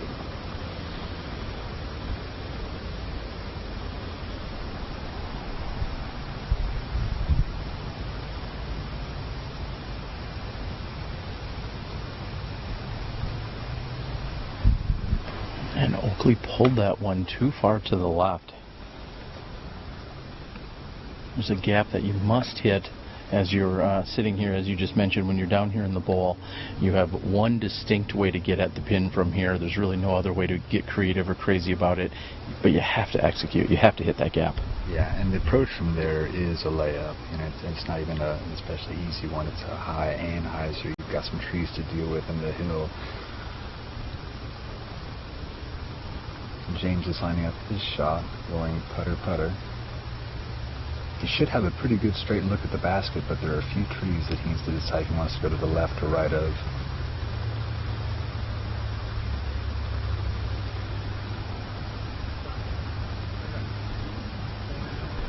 It looks like he's filtered a little bit past him to the left, but he should still have a putt from there.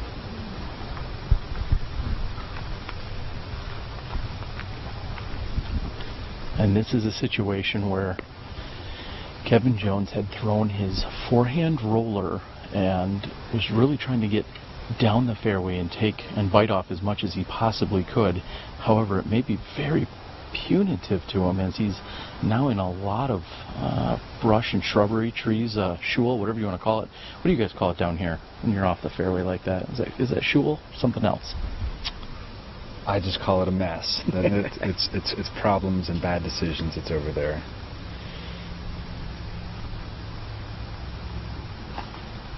And he fights through it. He's got another forehand roller, but then that ends up catching edge and then rolling back up on the hill, and he still is not going to have a clean look from there.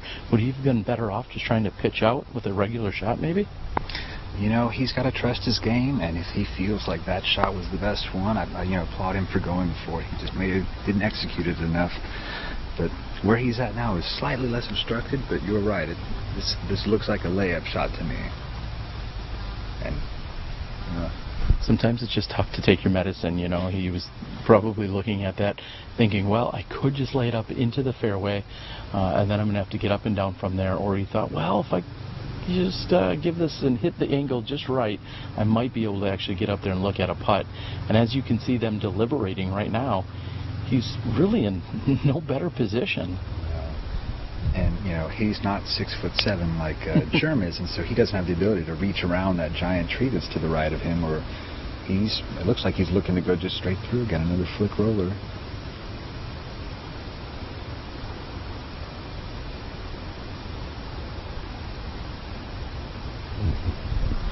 Pretty soon he's going to set a record for amount of flick rollers thrown on a single hole.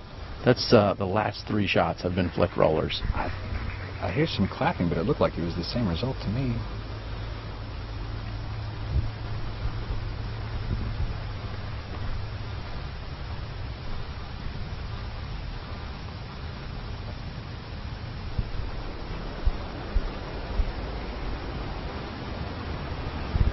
And just before Oakley throws his approach shot, you can hear and feel a little bit of the wind picking up as we're moving down the fairway. There's also some pretty significant, we'll say, overcast skies out here, which I think has helped keeping things a little bit cooler.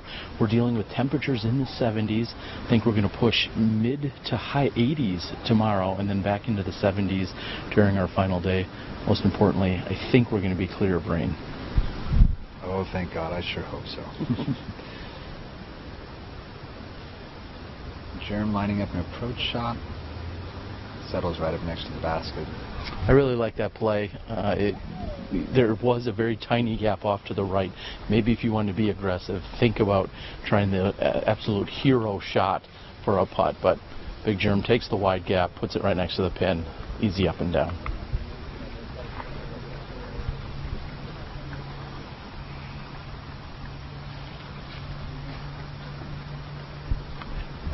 And this green provides plenty of its own challenges. It's at a slight slope.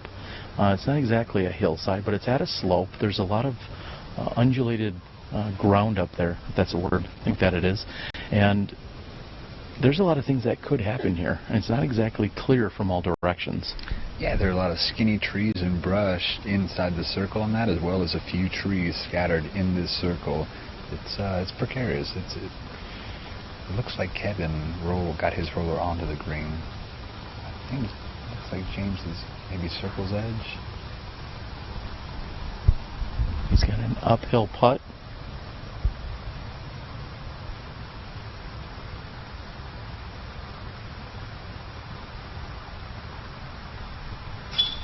And making sure he gets that one high enough and up and over the edge.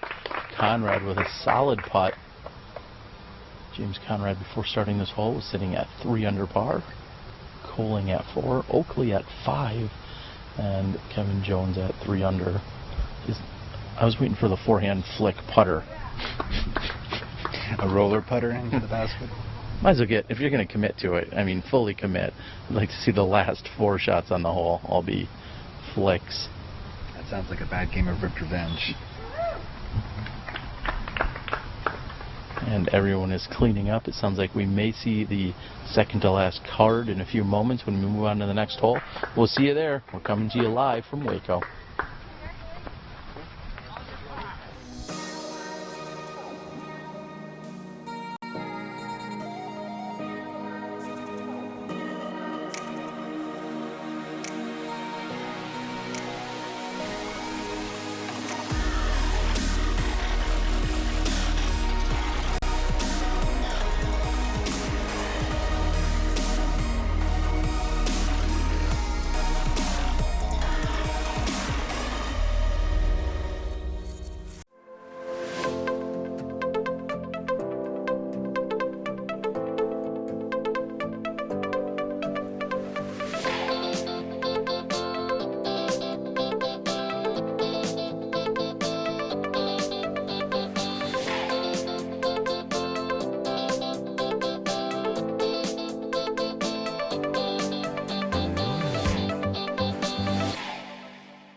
Welcome back. We are on the tee of hole number 16.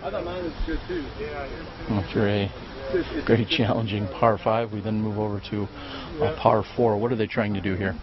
Yeah, so this is one of the more open fairways on this back 9, but again, off the fairway to the left, there's a hill and it's very nasty. To the right, there's just scattered brush, so you can have some obstructed lies. So these guys, they really just, this sounds like such an easy thing in golf, they just want to keep it in the middle. But the idea is just not to filter too far to the left or too far to the right. Right side is better than left, but if they can just put one out even just 300 feet and then another 300 feet, they can get there. But again, at the basket, there are trees around the basket in the circle, and there's a hill to the left of it and behind the basket as well. So they need to play smart golf and commit to what they're doing. All right, keep it in the fairway. Well, we are seeing our second card as they are down at the end of this hole. And while they're down there, we're going to go ahead and take a brief look at the scores. A moment ago, I was talking about the hot score. Devin Owens has taken another birdie. He's through 15 holes and is sitting 10 under par. So currently he is in a tie for first place with Paul McBeth at that 10 under. And then, as I said, Emerson Keith, Greg Barsby, and Joel Freeman all in the clubhouse with their 9 under pars. So right now Devin has a share of the lead after the first round. He does have 3 holes to play out, and like you said, all very, very birdieable holes. This was also the course in the tournament last year where Nico infamously, unfortunately, arrived a few holes late, and then he came back and battled hard and birdied darn near every hole he had left on that during that round. Yeah, I looked at his averages for the second and third round, and had he just scored his average the first round for those 4 holes that he missed, he would have taken third place outright in this tournament. So Nico has the skills that are required on this course. We'll see if he can do it this year. Getting here on time, definitely a requirement, though. And in fact, I believe that was also the advent of the Nico arrows. Here's James Conrad on the tee.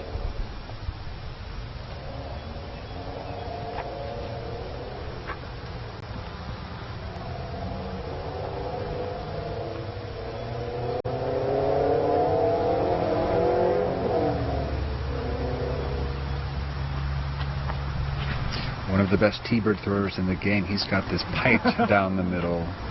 An absolute bomb of a shot. Perfect, dead in the middle. Very impressive. Certainly a premium on placement over distance, as you mentioned. What a shot by James Conrad.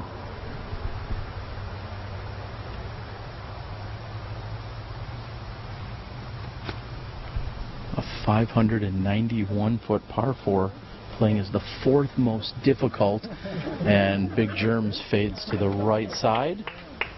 We'll see a backhand here from Kevin.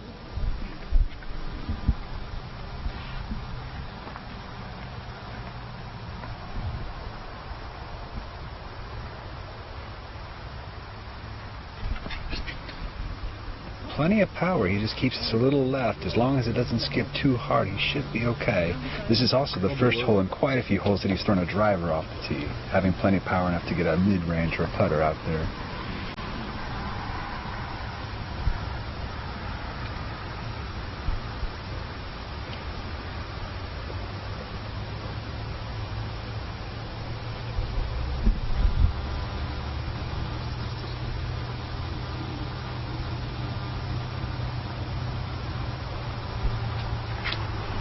Oakley stops and resets himself, and it looks like it was a good call, but it hits a tree. He's still in the fairway. Let's check in with the women on 16. Hole number 16, par 4, 491 feet. Rebecca Cox on the tee, and that's fading hard left. She needs it to stay out, and it doesn't. It skips in there even further than it looks, and Rebecca has nothing more than a pitch out at that point. That's the pro move. Pitch out, get up and down until the tree gets in your way. Rebecca Cox throwing for her 4. Puts it up. She still has a little bit of work to do. She's on the right side. We feel the wind blowing, and Rebecca Cox puts in. That's going to be the bogey 5 on hole 16.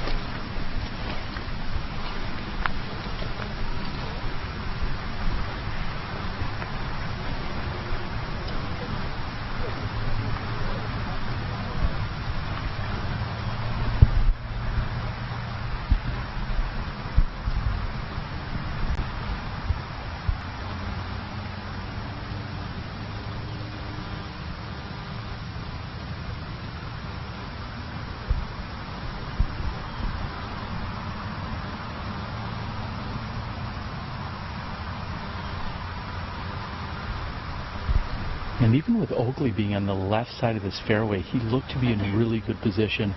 He did not capitalize on the placement that he had there. No, he had a pretty open hyzer shot on that, or he could have opted for a turnover flick shot. But it looks like he just yanked that way wide of that cottonwood. There's no reason to go to the right side of that. Somewhat surprised, as I said. Left side, really no obstruction directly in his way. He had a very clean look at it. We're going to see Big Germ here on the opposite side of the fairway. I would expect a flip up mid-range or putter here, I should say, by Big Germ. Yeah, they're going to be just a couple of small trees he's going to need to decide to go left or right of, but it's a fairly open shot from where he's at right there. He just needs to make sure he doesn't go too far. There is a hill behind that basket.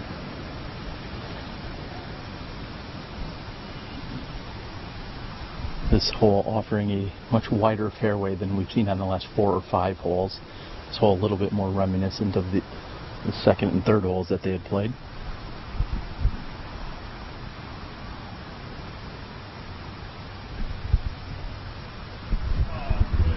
He's unhappy with that, and we can see why. He hits a tree and leaves himself well outside circle 2.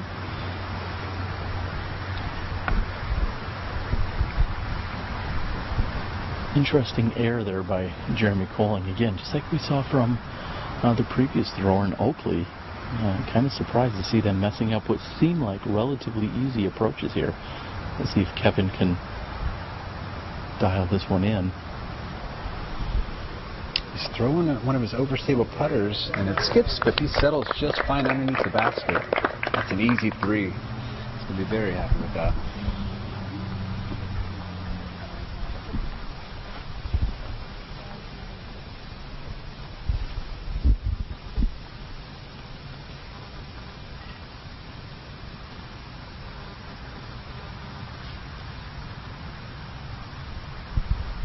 James Conrad's tee shot is handsomely rewarded right in the center of the fairway. He's got a very easy approach, and he somewhat gacked it. Yeah, he clearly turned that over a little bit more. I think, had he released that flat, it probably would be under the basket.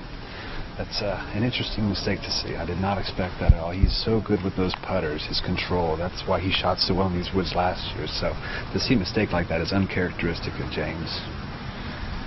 Not sure I can speculate as to why we're seeing 3 of the 4 with less than impressive approach shots here. We can't really blame the weather. We can't really blame too big of a gallery or any kind of distractions. I'm not really sure what's going on. But again, 3 of the 4 with subpar approach shots. Kind of interesting to see.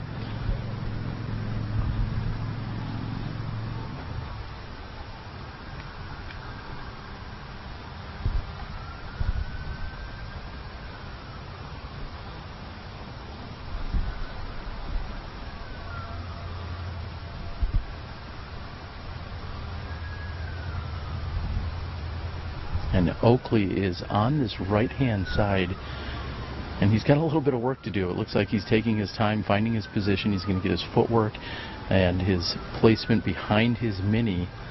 It's got a little bit of a low ceiling. And what is it like directly behind this basket?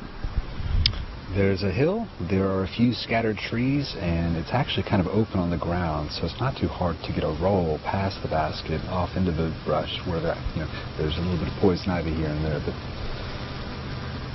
it's not good.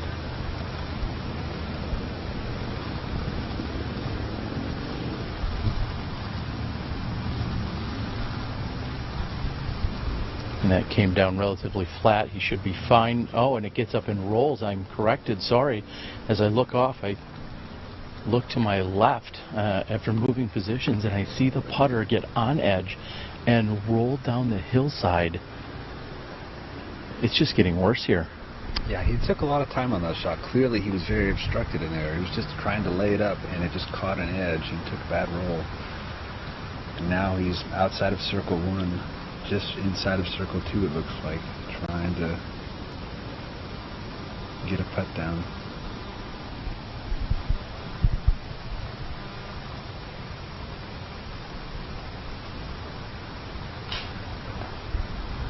And Oakley's attempt is high, hitting the flagstick. I think these guys are ready to move on from hole number 16, not treating them the way they were anticipating here.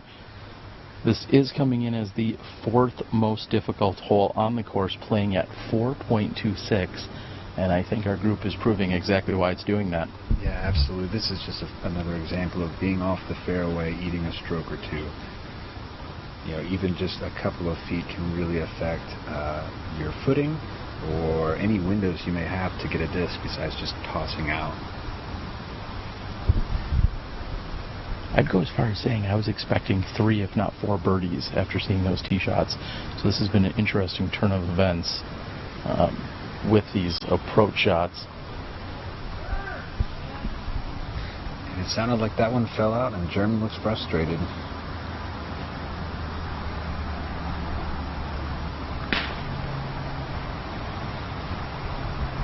I think Big Germ just found a mosquito on his leg too as he was slapping that. It sounded like a big one.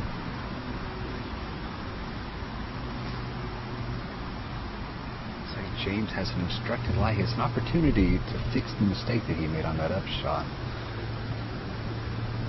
Looks like he's got some odd footing to deal with. This is well within his range.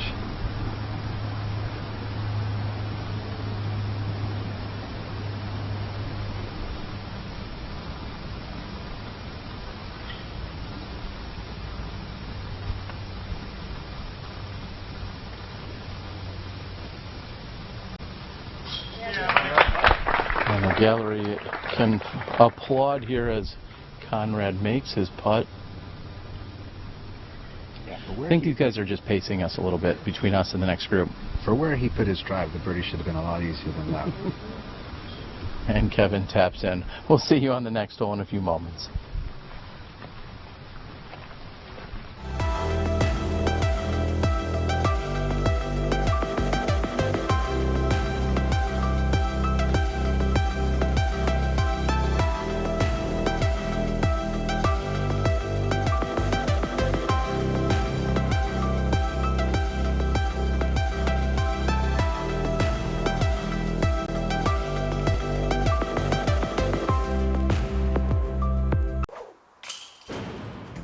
This is Dan, and this is Tyler. Dan and Tyler like disc, and they like beer, so they combine them in a rigorous scientific process. Disc Golf, a card game that challenges your disc skills, drinking ability, and your friendships. With 3 categories and over 50 individual cards, mix and match. Get rid of cards you don't like, or make your own rules. Disc Golf is truly American.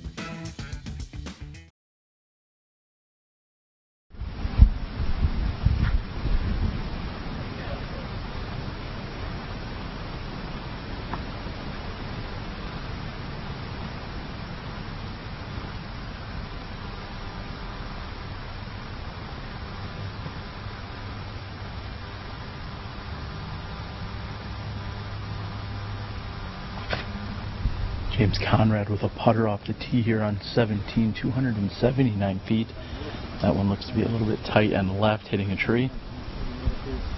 Yeah, it was definitely high enough and had the speed to get there, but just caught right in the middle of the tree. He may have a long look or two from there. That's possible. And Kevin with plenty of power again, going no problem with the putter off the tee. Hits the bottom of the hill. Yeah, solid shot. We can feel the wind picking up as we're close to the river here on this hole.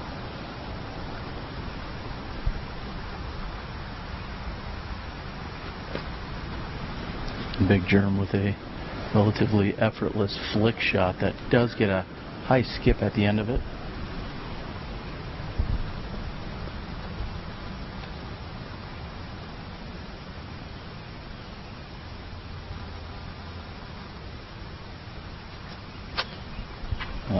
Flick shot here by Oakley. It looks like it's been hugging the right side. If it gets down there, he might still have a putt up there, but it looked a little tight on the right. Let's check in with the women on 17. Hole 17 coming in at 279 feet. Sarah Holcomb sitting at 2 under par, has 4 strokes on the rest of her card mates. The tight tunnel is off the tee, and Paige has pulled another one to the left. Fakis pulls it right, finds center fairway. They'll both have some work to do. Fakis goes for the forehand to the basket on top of the hill. She comes up short. She'll have a look uphill for par. An outstretched Pierce finds herself right of the pin with the forehand. She's looking at a death putt and just squeaks it in. She's going to take the par. Fakis and Pierce both working hard. All 4 women card the par.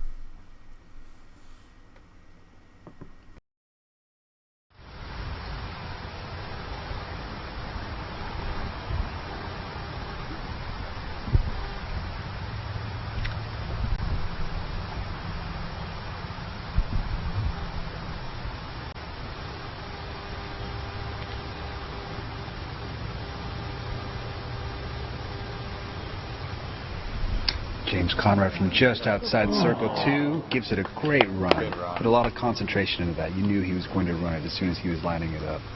You had said he'd have a long look at it, and from outside circle 2, that looked good the whole way. Tickled a little bit of the high right side chain, not enough to grab it and pull it in, but a very solid run there by James Conrad.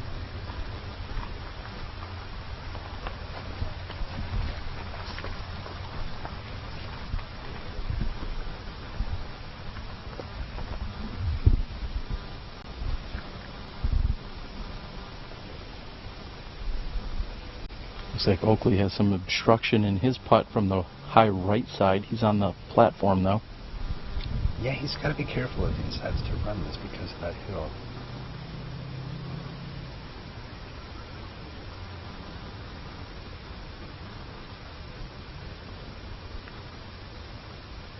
Looks like he's just laying this up. Perfect shot, right under the basket.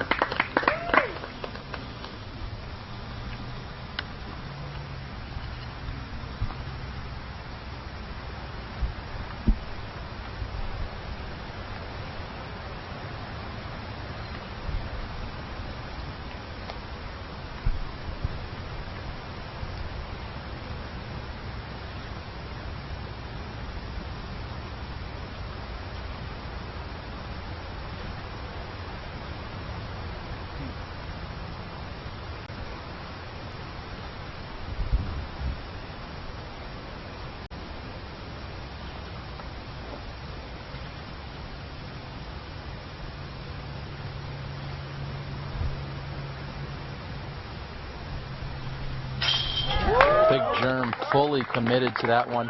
As I'm looking at UDisc Live, Cameron, I gotta say, I am blown away that even with that birdie, as it just updated, this hole is playing over par out here today at 279 feet uphill. Yeah, the left side of this fairway is nasty. It's pitch out city. There are no lines in there, and if you go past the basket on your drive, there's that hill that you just saw Germ take all of 30 seconds to figure out if he was even going to run that or not. Playing over par, it makes sense. Some guys are probably playing aggressive and not being rewarded.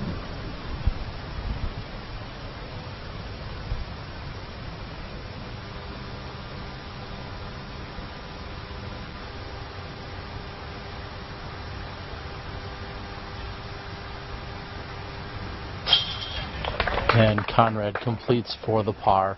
We'll see you in a few moments from hole 18.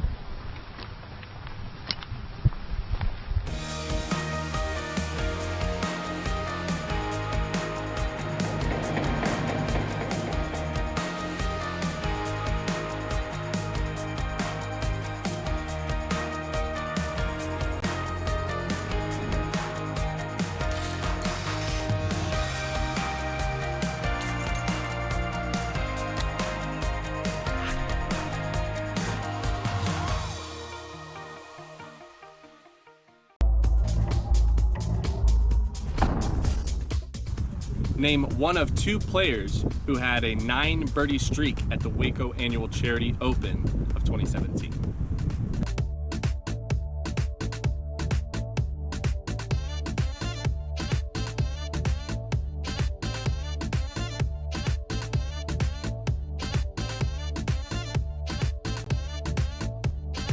Game over.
Back it up.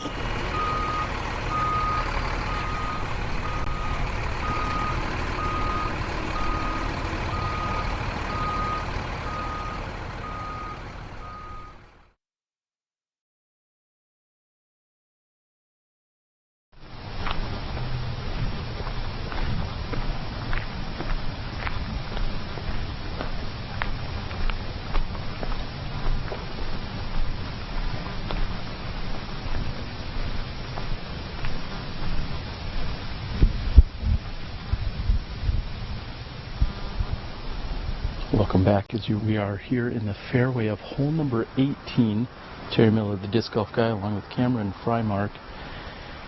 Cameron, we're going to take a look at the scores. We're seeing that Devin Owens has officially pulled out into the lead by himself. He was tied a number of times with Paul McBeth. Now he is sitting at 11 under with just one hole to play. So he is in great position, and Drew Gibson joins the 10 under club, and Drew has 2 holes to play, holes 17 and 18. So those two making a great run. I'll likely see them on the lead card tomorrow. And again, we are here on hole number 18, watching some approach shots. This one is somewhat reminiscent of the par 5 that we saw a few holes ago. Yeah, absolutely. It's another one that you're teeing off downhill, and then you've got a pretty hard turn to the right immediately. It follows a thin open fairway, and then goes up another hill, and then tucked in again to the right. It's daunting. And the second card is moving down the fairway, which you're seeing. We're going to get into position. Soon we'll be able to see our feature card in just a few moments.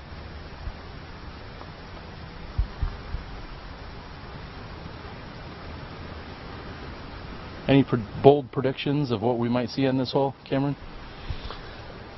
James Conrad is definitely throwing a putter off the tee. I know that. Germ is going to throw a flick. I would guess a destroyer, but maybe a Firebird if you put some juice on it. You don't just want to cut the corner. You want to get a little bit of distance before it starts to cut, and you want to get a good big skip off of that shot. Kevin Jones, I think that's up in there. I have no idea. I know he can smash a putter, and I've not seen his forehand yet, so I think I'm going to go putter on him. And Eric has a good forehand, so I think we're going to see 2 forehands and 2 putters. Very, very different approaches here, playing to their strong suits. We're glad you're joining us.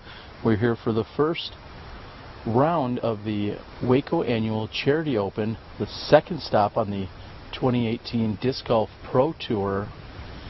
And Kevin Jones, maybe should have stuck with that putter shot that you were calling for.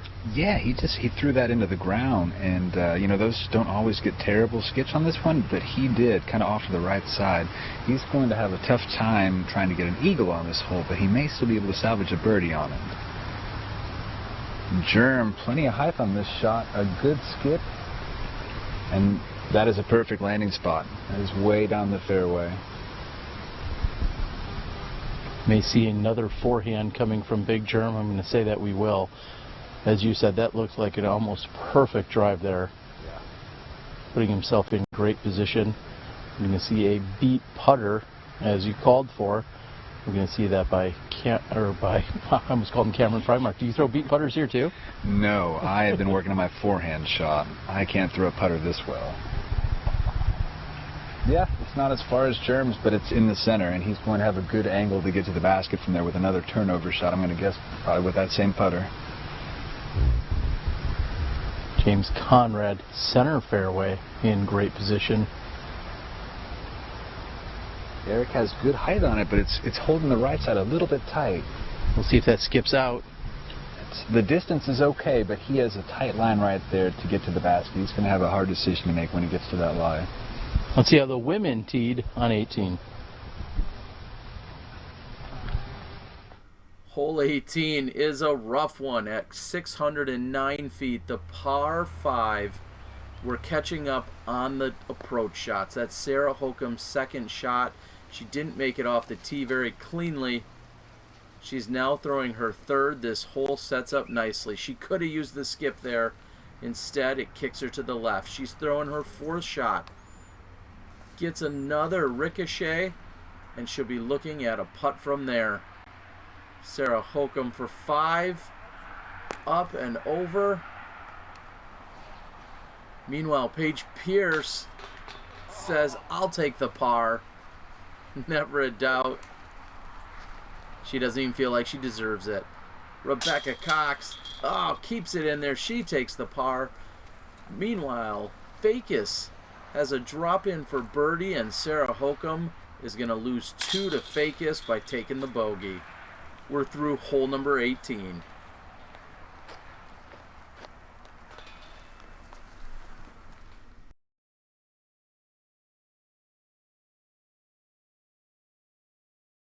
He was. Kevin goes with another forehand roller, and that's going to be tight on that left side, finding more trouble. He's going to be fighting up the left side fairway. It's off the fairway again. He did get a little bit of distance on it, so we'll have to see how obstructed it is. He may be able to have a forehand shot from there to get up the hill, but I will tell you again, off the fairway on the left side of this hole is thick and painful. Kevin Jones, along with Eric Oakley, both sitting at 4 under par. Koling and Conrad both sitting at 5 under par. I'd love to pick up possibly a birdie here as we move out of the woods. We go back to what we see on holes 1 through 6. Those are a little bit more open with some sparse tree coverage, and definitely some great birdie opportunities out there, and also the place where we saw a playoff take place between James Conrad and Big Jerm Koling last year. Yeah. If these guys play well, they have an opportunity to birdie out the rest of the course, but one thing to take into consideration is that wind that we can't really feel right here in the woods. It'll be interesting to see how they play this out, because looking at their scores, they could breach the lead if they birdie out, if they continue playing hot. I'm going to take another look at the leaderboard. Very interested to see how Devin Owens is going to complete his round. And Greg Barsby is sitting at 11 under par through 7, or correction, sorry, Greg Barsby, had to sort for me, still sits at the 9 under. I think Greg's been in for a little while. Devin sits at that 11 under through 17 still. Paul McBeth at 10, and Drew Gibson is at 9 under through 17 holes. So James Conrad with his purple mid-range, throwing his second shot from a really good spot in the fairway.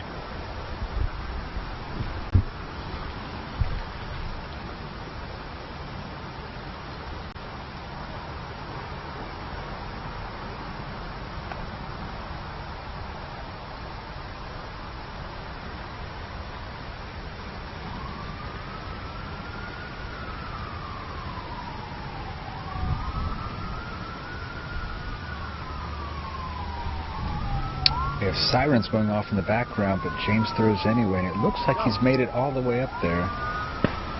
It was tight to the right, from our vantage point. Very difficult to see if he filtered all the way through on that right side. And speaking of the right side, Eric Oakley is on the right side. I think the only logical shot here for him is, in fact, another forehand, which I'm sure he's not too mad about. So proficient in those forehand throws. Looks like it's going to also be a standstill forehand. Is he going to be able to get all the way to the pin from here? I don't believe so. I think his best shot is going to get to the top of the hill from the angle that he's at and the obstructions that he has in front of him. If he gets to the top of the hill, I think he'll be pretty pleased with this shot.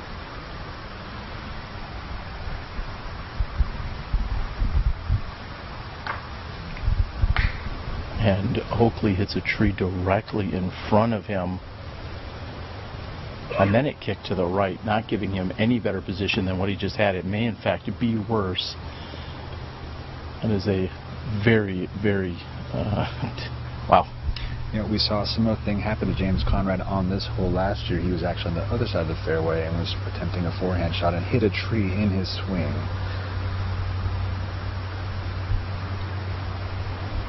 Big Jerm with his nearly perfect placement on the tee shot, throwing his second shot.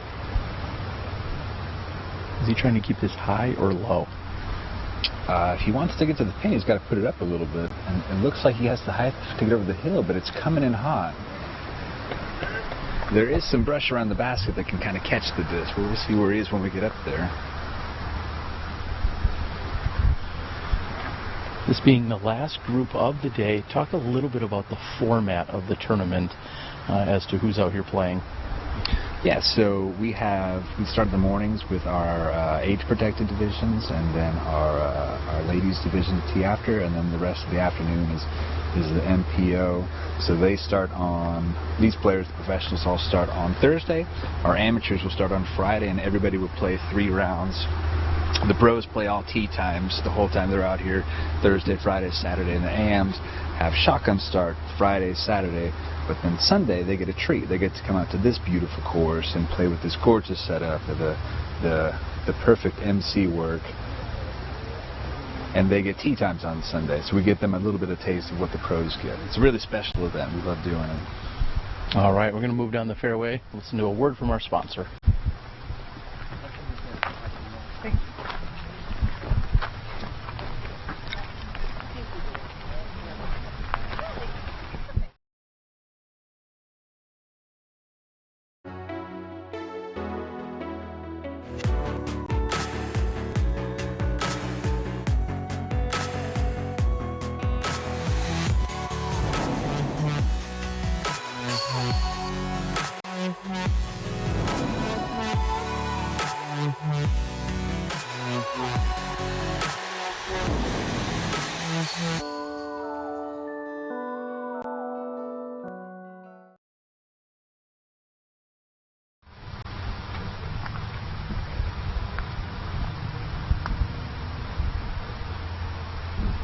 And Oakley with his fourth forehand of the hole, and he hits a tree on the left side, kicks him down to the left. He's got to remain patient out here. Yeah, he's having some struggles. This is a long course, and it's also a long event, and this is only the first round. You know, this is not over at all, and he needs to get his head back in the game and commit to what he's doing.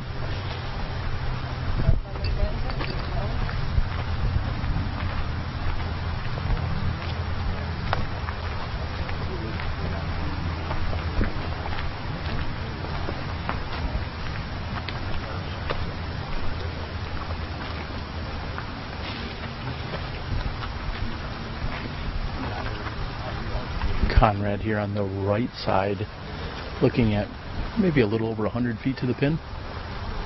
Yeah, and for about 15 feet in front of his lie, he's very obstructed, but after that it opens up a good bit, so he just needs to punch through.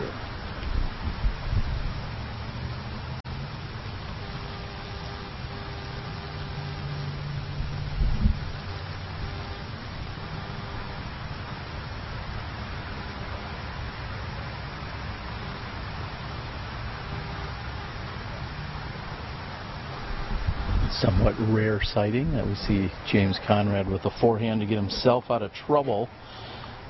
Speaking of throwing from the opposite side, Devin Owens, officially your clubhouse leader at the moment. He is at 11 under par.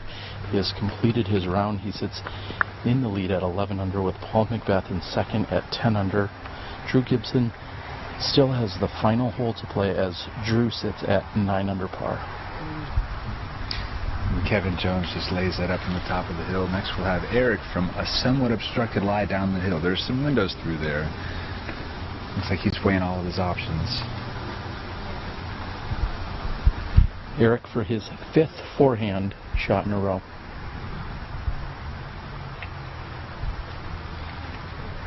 Just up and over the basket. He should have an easy comeback from there. He's going to be looking at taking a 6 here on hole number 18.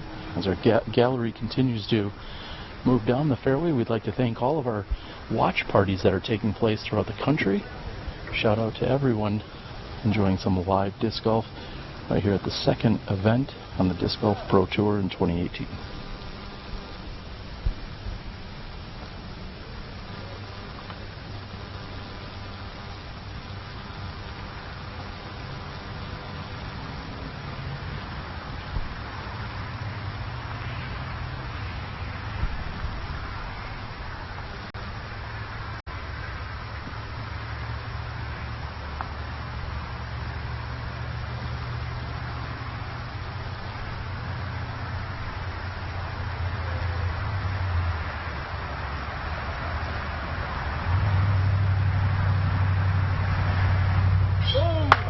And from 34 feet and with a little change, we hear James Conrad make a great putt.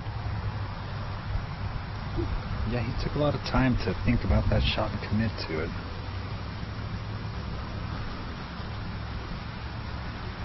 That's going to push Conrad to 6 under par. If you're looking at the leaderboard of our featured card, you'll be pretty happy with your cribbage hand. We've got a 6, 5, a 4, and a 4.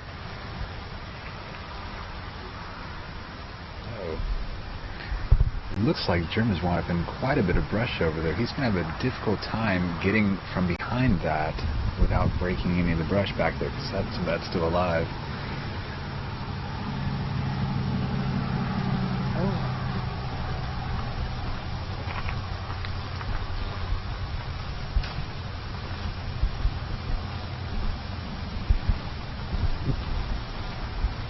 And yet again, Big Germ with that full extension as he's leaning out to his left side. You can tell he's somewhat obstructed, trying to determine which line he's going to go with. Yeah, I don't envy him. That's not just random twigs and things. There's probably a few thorns over there too. I think he's going to really need to concentrate and think about this and commit to it. Luckily, he's got those long legs. We might see him laying down on the ground to make this shot. Looks like he's changing a position. He's come out of the woods and then moved back in, and now is extending out to his right. I just saw him lining up a turbo shot, and now it's Scooby. So many different choices.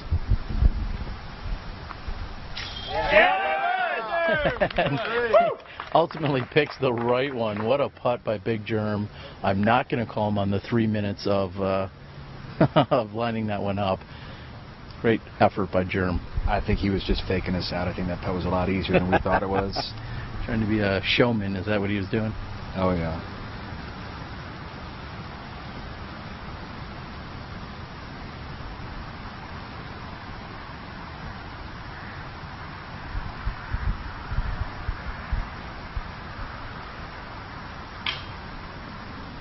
And off the top, Eric Oakley ready to get out of the woods, maybe get into the opening, maybe enjoy that long walk, reset himself, take a few deep breaths, possibly get a drink of water or something, as he's going to have a long walk over to the hole number 1.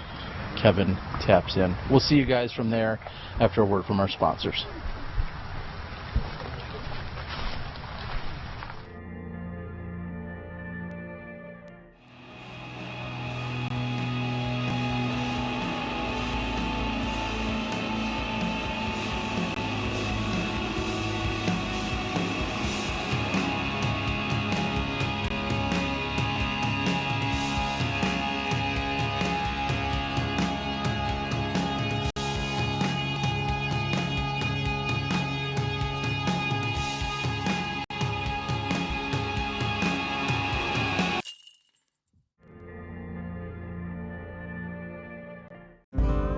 In 2008, Balcones was nothing more than an idea, driven by a passion to create something original and authentic, right here in the heart of Texas.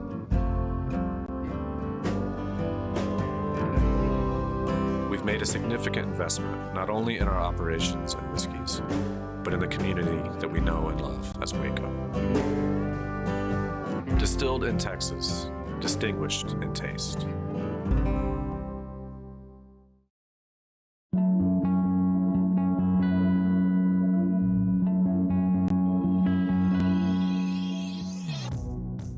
The Dynamic Disc Recruit is a tournament quality basket at a practice level price. The Recruit is the ultimate basket for backyard practice or temporary courses. Get ready for tournaments. Get better. Get the Recruit.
We've moved over here to hole number 1. Big Germ going with a backhand roller.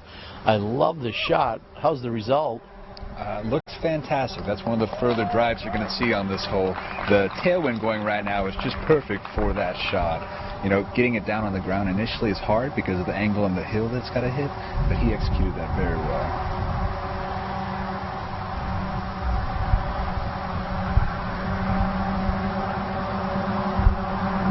James Conrad, fairway driver.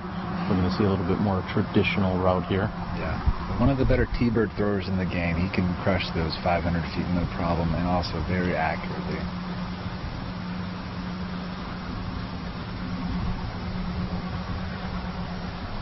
Up the gut, Mando made. It's got a little bit of turn to it, but it looks like the distance is just fine.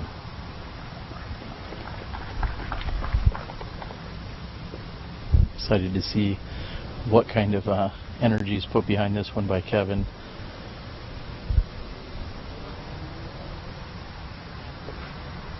Such a compact, powerful stroke, but this time it hits the tree. He's going to be short and left and have a lot of work to do if he's thinking about a birdie. Eric Oakley certainly needs to regroup himself mentally after being beat up there on hole number 18. He comes back with a forehand. It looks clean. It's carrying. That's a great shot, great recovery by Eric Oakley. We'll catch up with Kevin after the women. We're moving out of the woods and into the open holes as we finish out holes 1 through 6. Rebecca Cox has the tee. That's going to be short and left. 555 feet. Rebecca with a little bit of work to do. Laces a drive right up the middle, but that's still going to be short. You hear and feel the wind blowing as we're moving through the morning here. Rebecca left side inside the circle for par and off the front of the cage. Cox, she's going to tap in, take the lone bogey. Everyone else on the card takes the pars.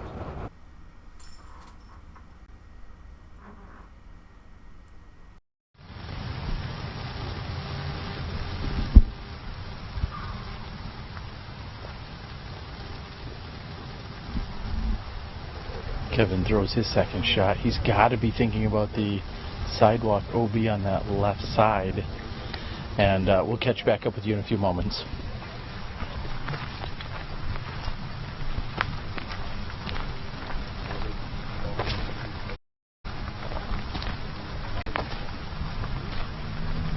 The Disc Golf Pro Tour and the Waco Charity Open presented by Dynamic Discs presents the top 5 approach shots from 2017.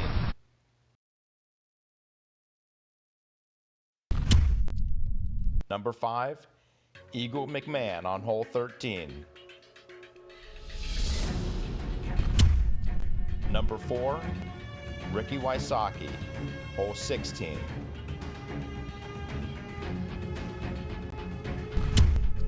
Number 3, Jeremy Koling, way left on hole 13.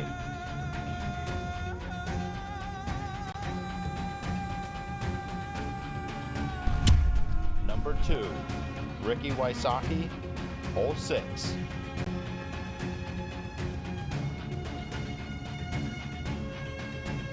And our number 1 approach at the Waco, Greg Barsby, hole 13.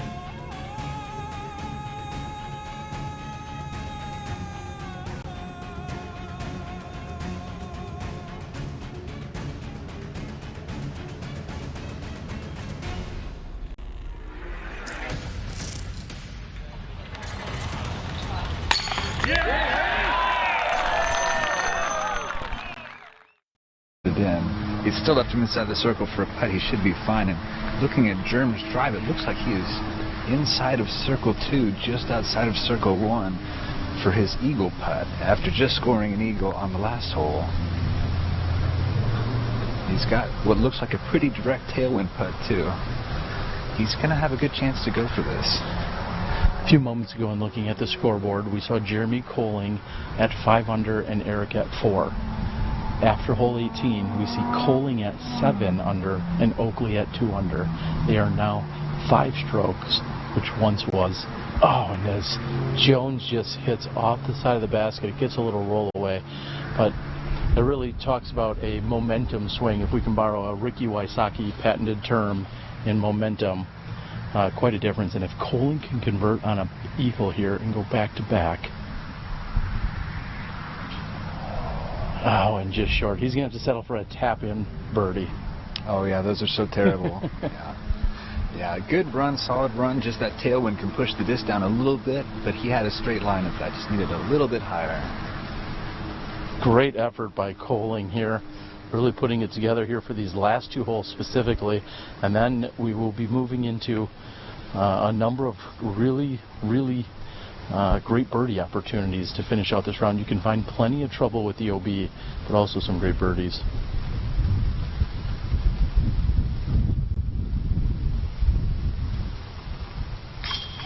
And just as Oakley was about to putt, we feel a very stiff headwind coming right at him. And Oakley, great concentration, putting it right into the middle of the chains. Yeah, he needed that. His round needed a good kick. He was just inside the circle on that, so it's one that he should make. But after having some struggles on the last hole, those are not easy.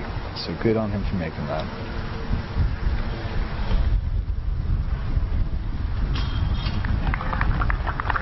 And Kevin cleans up easily.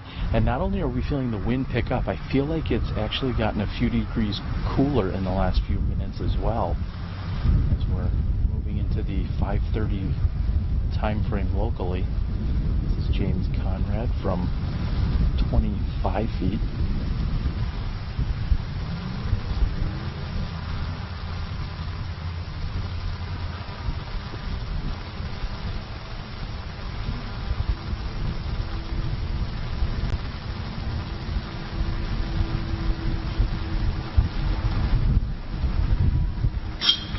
And what a putt by Conrad. We have a very brief walk over to hole 2. We'll see you there in a moment.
Big Germ, after going eagle birdie on the last 2 holes, was very anxious to step up and tee a few moments ago. However, he noticed that the next card was still completing the hole.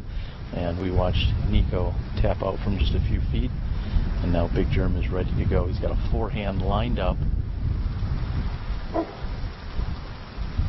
Feeling a little bit of a tailwind over his shoulder at the moment. Got some gusting winds, but he's got this high enough that it's going to be all right.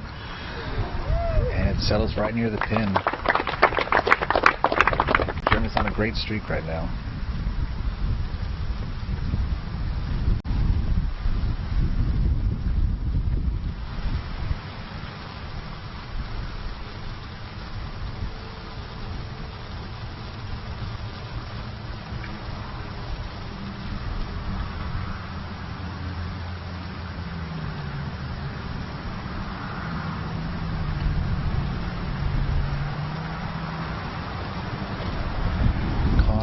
Putting everything into a putter and just hits the first tree that he has available.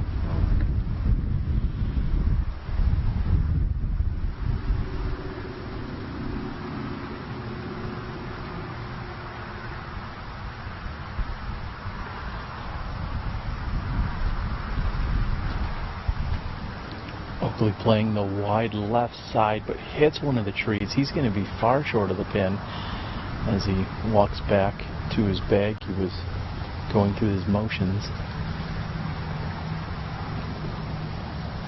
And we haven't seen a lot of forehands here out of Kevin, but this time he goes for it. He's going to be deep and past.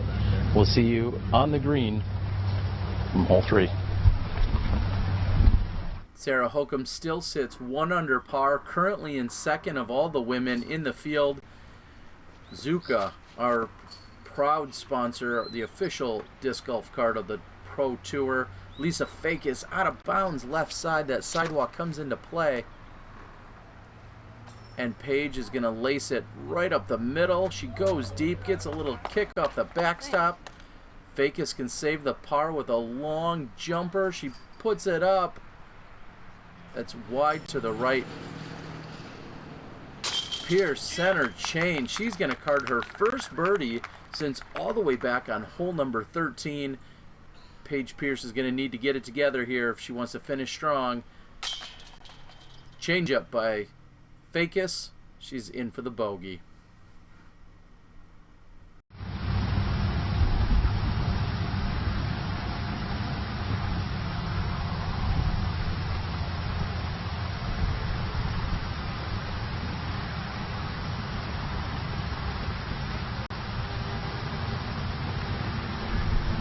James has to throw very close to a tree and just past another tree and hits the basket from, what is this, 150 feet away? Just about, and as it was tracking right to the pin, put his hands up. He knew it was on line. It just needed a little bit more height. I don't think he knows how to lay up. Eric does, though. And that went a little bit long. He's going to have a little bit of a headwind putt on that, but hopefully that confidence he just built on one carries over to this putt. Great gallery out here on a Thursday afternoon. We're in Waco for the second stop of the 2018 Disc Golf Pro Tour. Glad you can join us. Cameron Frymark along with Terry Miller, the Disc Golf guy, will be bringing you action for rounds 2 and 3 starting at 3 p.m. Central over the next 2 days.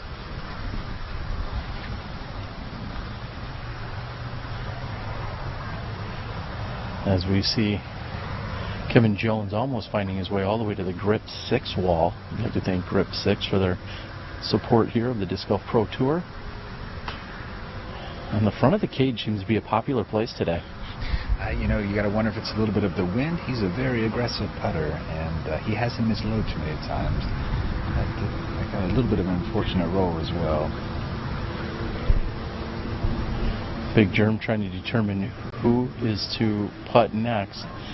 And Eric not only going about 25 feet past the basket, but has a root directly in front of him, and he's trying to decipher exactly where he wants to put his foot and if he wants to maybe mark his lie or not.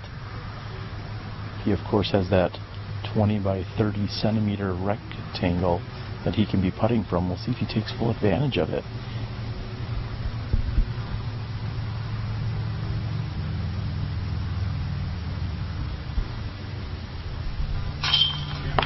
A little bit high into that headwind, but it pulled it in. Great putt. Yeah, absolutely. It looks like he's fixed his woes from 18. He's getting back on the train, which is good.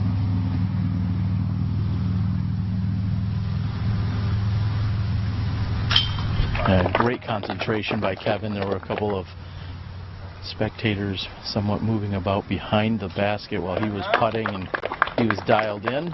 And Big Germ, I believe that puts him to 5 under par for the last 4 holes, if I'm doing some math right. Yeah, and that's his second pretty much drop-in birdie, so... Impressive. We'll see you guys on the next one.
And welcome back. We are back here to what is a pretty historic spot where last year we saw Big Germ along with James Conrad go into a playoff on this very hole, and we think we all know that Big Germ came out on top.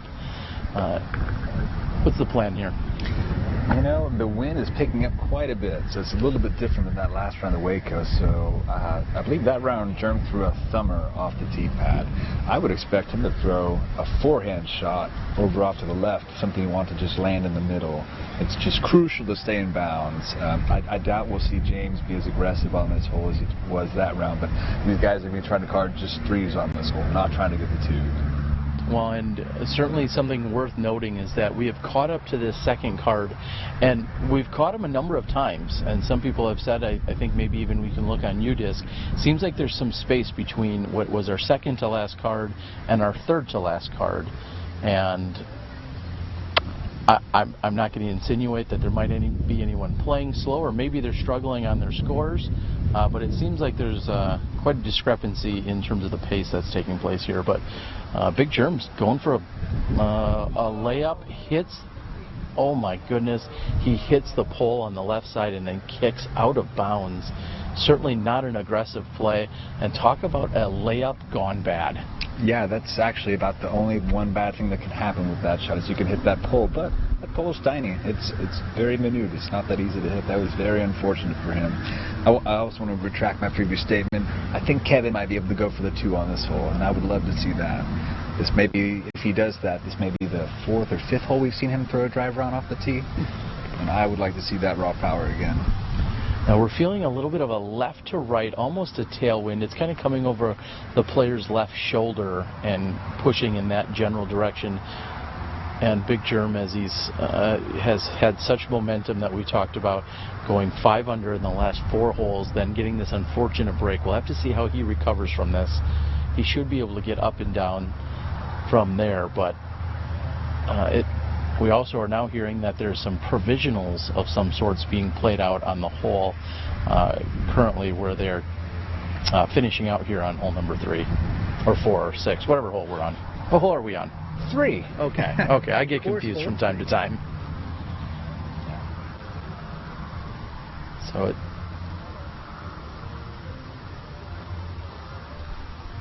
the fact that they're waiting makes me think that James thinks that he's going to throw it pretty far on this hole. Where they are at, anything past that electric box is beyond 500 feet. It's a big shot. So maybe James is going to go big on this.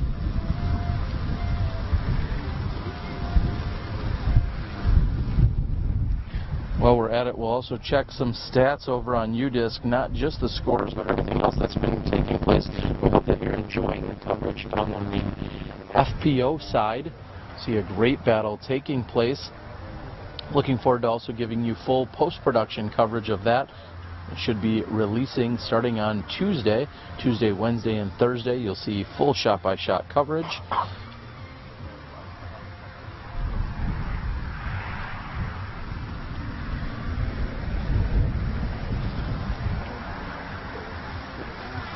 Doing my best. I've been told to go with my Transformer voice. Hope that you guys all enjoyed it.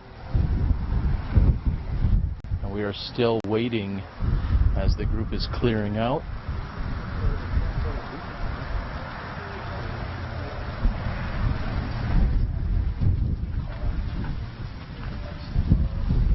And James Conrad is lining up. It looks like he's going to be ready to throw here in a few moments.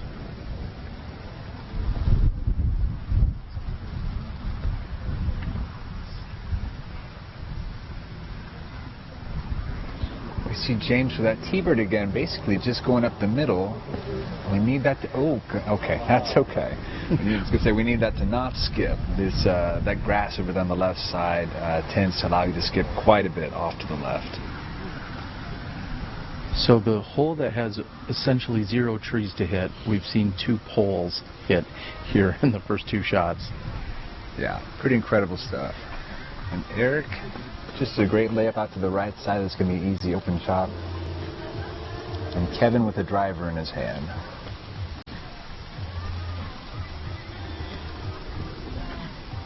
He's got the power, it's got the height, it needs to stay a little to the right. What a crush. All right, we'll catch up with Big Germ and the rest after the women. After Pierce carded the lone birdie on hole number 2, she sits in a tie for 5th place overall. And Paige Pierce can let this one rip. The par 4, 558-foot hole number 3. She puts it out into the corral, has a simple approach shot, goes just a few feet deep. Rebecca Cox puts her approach to within 20 feet, and this time goes high on the basket. Rebecca Cox is going to walk away with a par. And with this comebacker, Paige Pierce has put together 2 birdies in the last 2 holes. We're through hole number 3, Pierce at +2.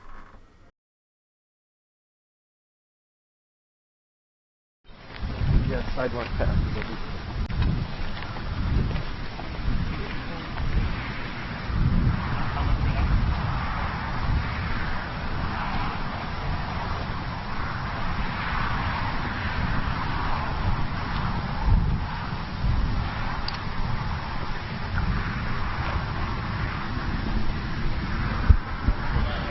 Big Germ getting his marking or spot from the rest of the group as to where he had gone out of bounds. Of course, you can bring it up to 1 meter back in bounds anytime you go OB. Again, a very stiff wind at the players' backs right now as they're going to be throwing their approach shots. Yeah, he's going to need to put this up high, and he's going to have to account on if he's going to go with that forehand shot for maybe getting a little extra skip or going a little further to the right.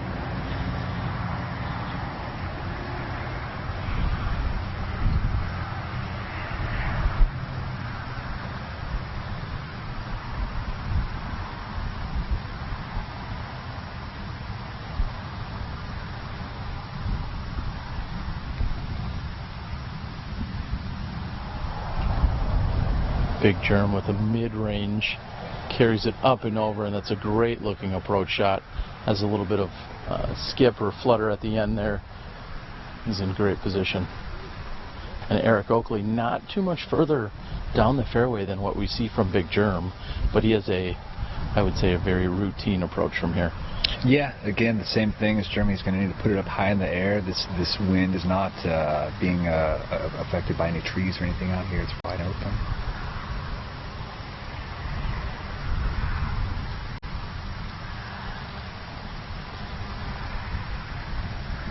And Eric turns that one over, and it continues to carry as such.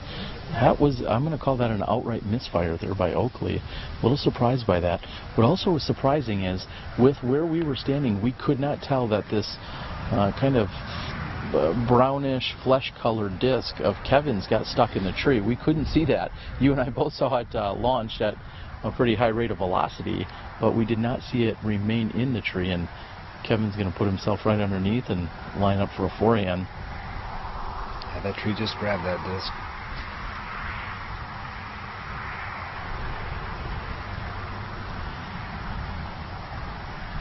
And kicking up the dirt right next to the basket. He's just a few feet deep. Looks like he'll even get his disc retrieved quite easily. And James Conrad, the closest to the basket, really not too much for obstacles between him and the basket. However, he can't see it from exactly where he's standing, so it's just a little bit odd to be throwing an approach shot of this distance but not be able to actually see the basket. It's guarded by the box here. Yeah, even as tall as he is, this hole plays a little bit uphill, and yeah, he's going to have to move left or right to see that basket. This puts one more element of difficulty in this hole. I think a lot of us would think, oh, a 150-foot approach shot, no big deal. You should be able to do that with your eyes closed. But when you can't see the target you're aiming at, sometimes it makes it a little bit more challenging. If you're in the Waco area, what should they come out? What should be on their calendar or their map or their list of things to do if they were coming out here and wanted to partake of the event this weekend? The pros are out here all day today. Well, we're finishing up today, but all day tomorrow. The finals will be on Saturday. You should definitely come to our players' party on the suspension bridge Friday night at 7 p.m.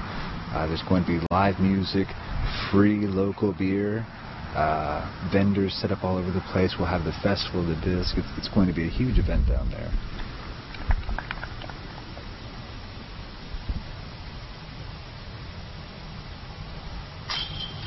And Eric thought he had it. I thought he had it as well. It did hit high right chain and then flipped out on him on that right side. Meanwhile, James Conrad, he is propped up right next to the tree behind the basket as he's making sure his head and hair don't get caught in it. You have problems like that ever? So I love a headwind with my long hair. I hate tailwinds. Conrad for his three.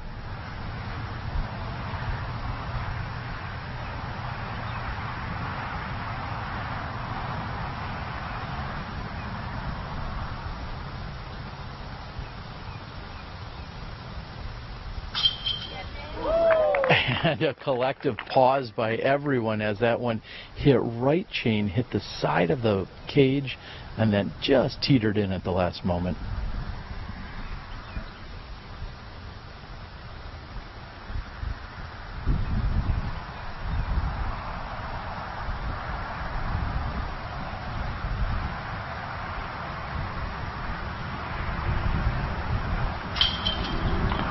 Great putt by Big Germ from about 18 feet. Yeah, taking plenty of time to size that up, standing behind the lie to look at. You've got to wonder if he realizes the position he's in already at this point. Maybe he's looked at the scores and seen how well he's shooting in comparison to the field and wanted to protect that.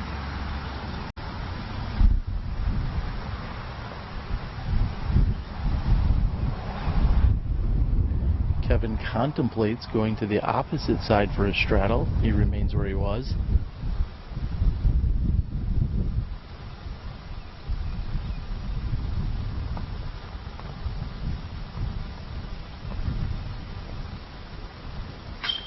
And he takes his time from inside 15 feet as that wind was coming right at him.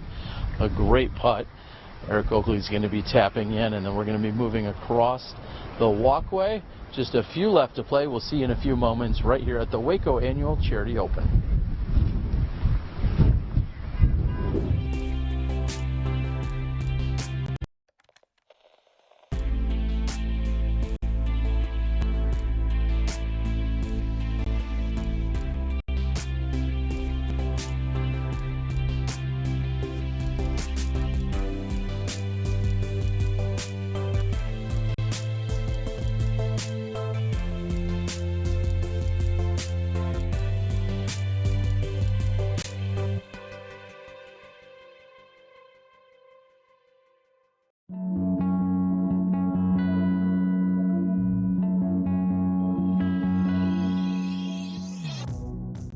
The Dynamic Disc Recruit is a tournament quality basket at a practice level price. The Recruit is the ultimate basket for backyard practice or temporary courses. Get ready for tournaments. Get better. Get the Recruit.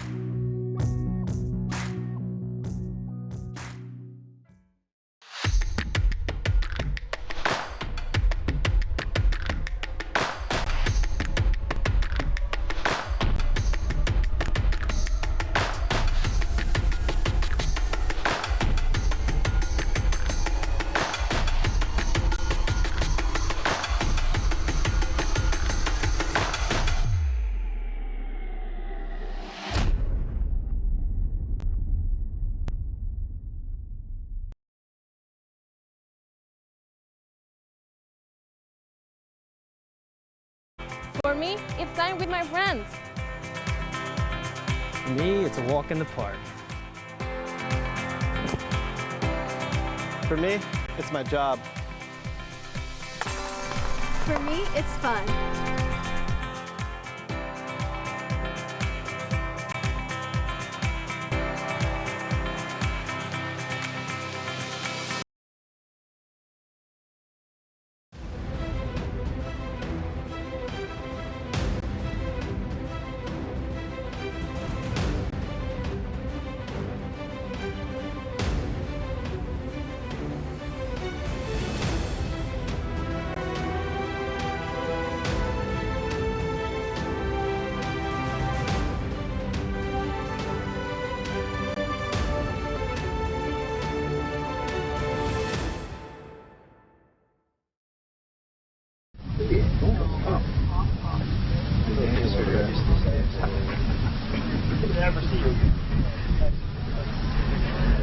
Welcome back, as we've again caught up with our second to last card that is currently on the green of hole number 4, an elevated basket that we find on hole 4. I believe that card also then features Nate Perkins, who is sitting at 9 under.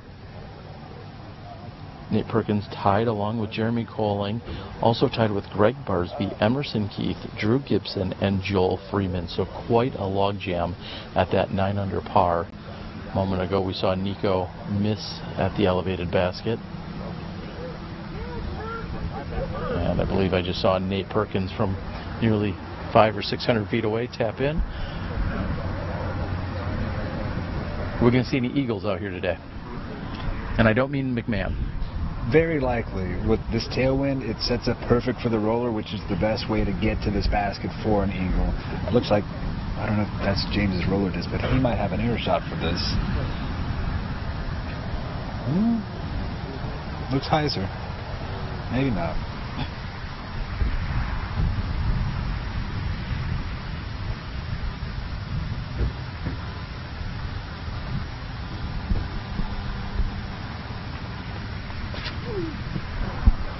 Huge air shot, turning the whole way, trying to come back. Oh my goodness. Definitely had the power to get there, just needed to get around that tree. And everyone in the gallery realizes that could have found all the way to the basket had it remained clean.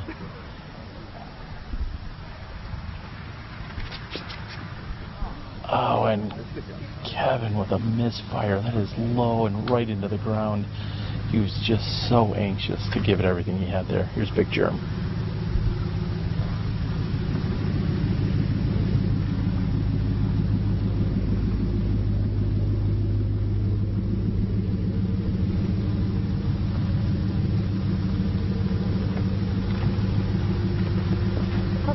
It looks like the same roller disc that he had on hole 1. It's holding strong. That just needs to turn to the right. It is pushing over to the right. It's turned over. He's left it left side. It started to turn over. He'll have a good look from there. That might have been his champion wombat. I was doing it in the bag with him. I could be confused. I've been wrong one other time. That might have been his champion wombat.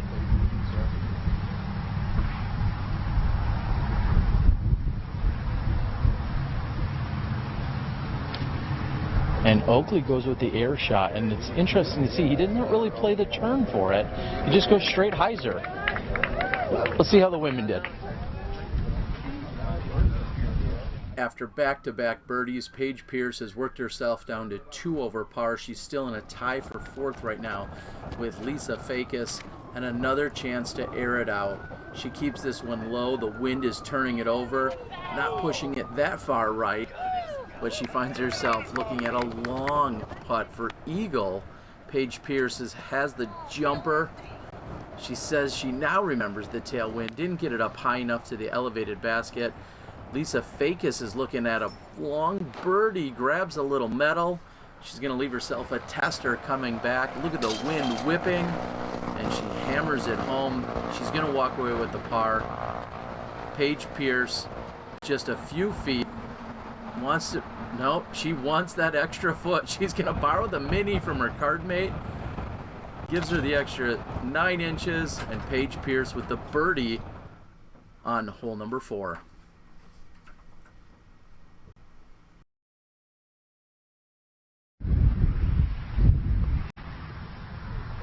Kevin would really like that drive back. Yeah, if he had asked me to place a bet on who was going to have the longest drive of this hole, it was going to be Kevin. I think he just needed to take more time on the shot. It looks like he forced that drive. He just kind of ran up and did it. I think he was just really excited to be able to show off his power and the smooth form that he has. And unfortunately, just overpowered that one right into the ground. Again, the gallery knew that had James Conrad not hit one of these low-hanging branches, that was definitely tracking all the way to the basket. It was just a gorgeous turnover shot by Conrad. All of 600 feet in the air, turned over the whole way in a tailwind. Very impressive stuff. We're feeling that very stiff tailwind now coming right over our shoulders. You can see the flag blowing away from Conrad on top of the basket. So you want to make sure you give this enough power because we know that the tailwind will push the disc down. No, he's just trying to lay up. In fact, hit the grip sign. Thanks to Grip for being a proud Disc Golf Pro Tour supporter and partner of ours here in 2018. Eric Oakley's got a little more distance than I realized he did. I guess I was somewhat second-guessing his hyzer off the tee as he didn't turn it over at all, but he ultimately had a really long drive here. Yeah, just one tree to contend with to get to the basket, and he does it nicely. Easy 3 on this hole. Very nice.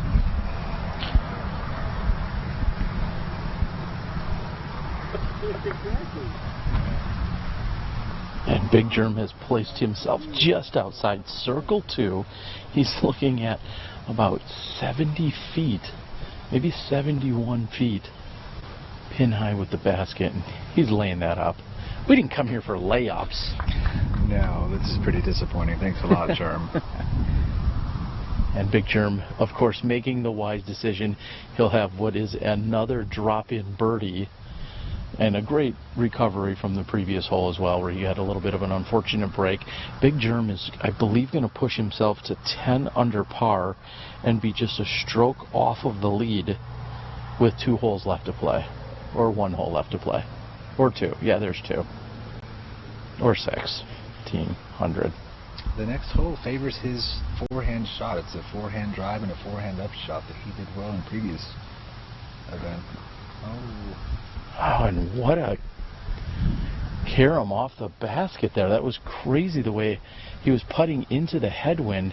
He hits the, we'll say the rim of the basket, and it just looks like it carried way more than you would have expected.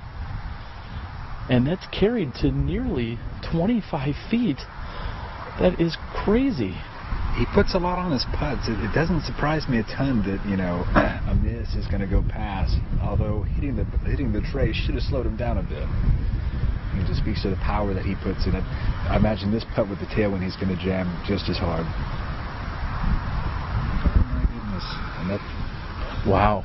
And we talk about it so often. Some people say, why the elevated baskets? You're only putting it up a few extra feet. Well, a few extra feet in this type of wind can certainly exaggerate each and every little mistake. And right now, Kevin's going to have to get it together. He's gone about the same distance past the basket.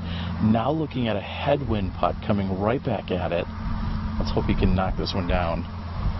And he goes over the top, and I think we're going to see a 4-putt by Kevin Jones. Not what you would expect here.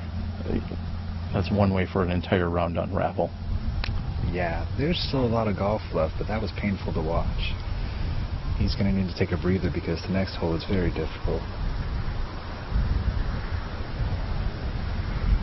And we'll also have to see where that puts Kevin after this hole. Coming into it, he was 6 under par and sitting in a tie for 16th as James puts in for his birdie. I'll be interested to see where Kevin moves to after this hole. Again, he was in a tie for 16th, and he is going to drop off drastically. And a textbook 3 there by Oakley. Yeah, he made it look easy. He didn't have the longest drive or the closest up shot, but it was pretty easy for him. And the dunk by Germ. We've got a long walk across the parking lot. We'll see you in a few. Hey there, everybody. I'm Steve Dodge. This is the Next Generation Tour. If you didn't take the Next Gen Tour seriously, you definitely should come in future years because it's only going to get better. Yeah, man. Let's do this, guys. They're up-and-coming superstars. Go to a local level, then you qualify for your regional level, then you qualify for a national level. The prizes get bigger, and the pressure gets tougher. I just, I get goosebumps thinking about it. It was a really, really good time.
The Disc Golf Pro Tour and the Waco Charity Open presented by Dynamic Discs brings you the top 10 drives from the Waco Charity Open 2017, Part 1. We start with number 10, Lisa Fakis on hole 9.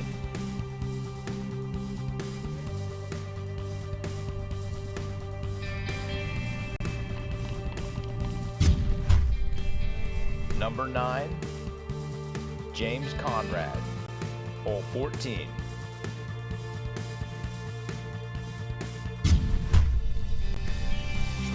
Number 8, Simon Lizotte. Yeah, I mean, the first time I ever saw this line was during the round, and then seeing the drone footage, I'm like, wow, that thing's really wide open. Number 7, Eagle McMahon, hole 2. Oh, the follow flight shot trackers, yes.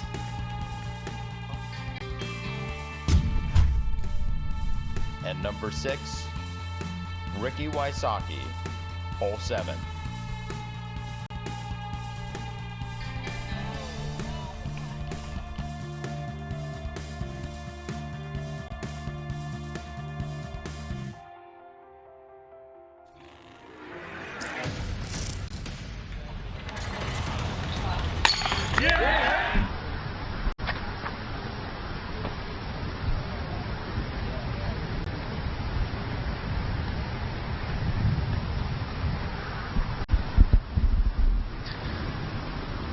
Believe it or not, James is throwing a T-bird here.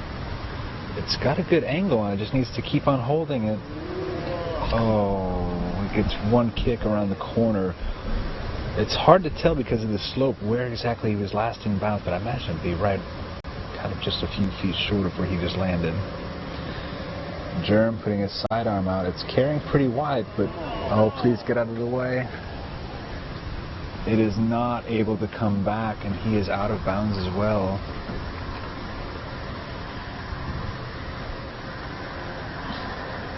The players are thrown into a cross headwind. It's pushing a little bit to the left. Looks like Eric is able to read those mistakes and capitalize. Yeah, if there is a time that sets up nice for a forehand, it is right here. And Oakley making sure, probably maybe even beefed up the stability ever so slightly there after seeing what Big Germs just did. And if you're going to make a mistake here, I think you'd rather be a little too tight. You'd certainly rather be too tight than going all the way out of bounds. We'll see how the women did, and we'll see in a few minutes. 3 birdies in a row for Paige Pierce, making a late charge here during the round. Still 3 behind Sarah Holcomb. This sets up nicely for Holcomb, playing it wide out to the left. Holcomb just wants the par here. 2 holes left to play in the opening round. Holcomb's going to challenge the OB wall on the right side. Double green flags, thanks to the spotters, thanks to the great staff here in Waco. Holcomb backhand approach, no problem. She has just 6 feet, and that's another tap in. She gains a stroke on the rest of her card, taking the par.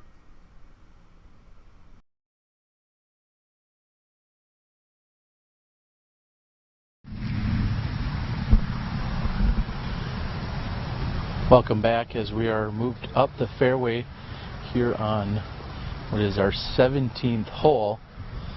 And we're feeling a little bit of the winds. We're also feeling and seeing a little bit of the overcast skies that we've been talking about.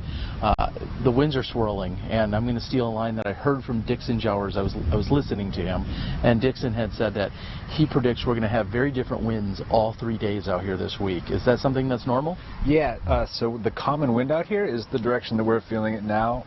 Tailwind on these long holes and a headwind on hole 6. And when storms come in, it's common for it to be the opposite direction. And so instead of having a headwind on hole 5 that they just played, it'll be a tailwind. So all of that is totally possible. Swirling winds, changing winds from day to day. I heard a lot of players say today, I wish we had these winds during the practice rounds because it was beautiful out here. So it's Texas, and we do have some flat areas, which creates wind, and so they just have to put up with it. All right, well, Big Germ was assessing exactly where I think he wanted to land, trying to picture his next approach here. He's actually taking a look over the OB area, and I'm not sure if he's thinking about a spot in which he wants to take the route, or if he thinks he's going to go straight up the middle. he'd be throwing, well, almost either way. You're throwing into a wind that's essentially in your face. What do you think he's doing here? You know, hopefully he's weighing all of his options. He's got a good thumber. I believe thumber's finished that direction to the right, although I don't know what they're doing to the wind. It looks like he is eyeballing that shot. This is a huge play by Jeremy Koling. He hopes to find that inbounds area, or this will be very costly.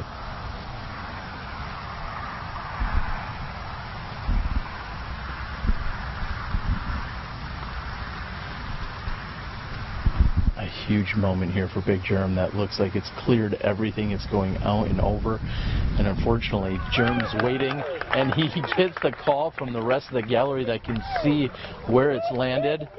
What a shot by Big Germ. Looks like his risk has paid off, and I think we're going to see him on this lead card tomorrow, of course barring any kind of epic meltdown on the 18th hole, which I'm not going to predict.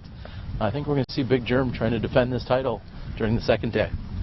Yeah, that was very aggressive. Just one little kick off of the limb and he would have been out of bounds and essentially having an even worse shot. And, you know, from 15 feet from where he was just then, that was very aggressive.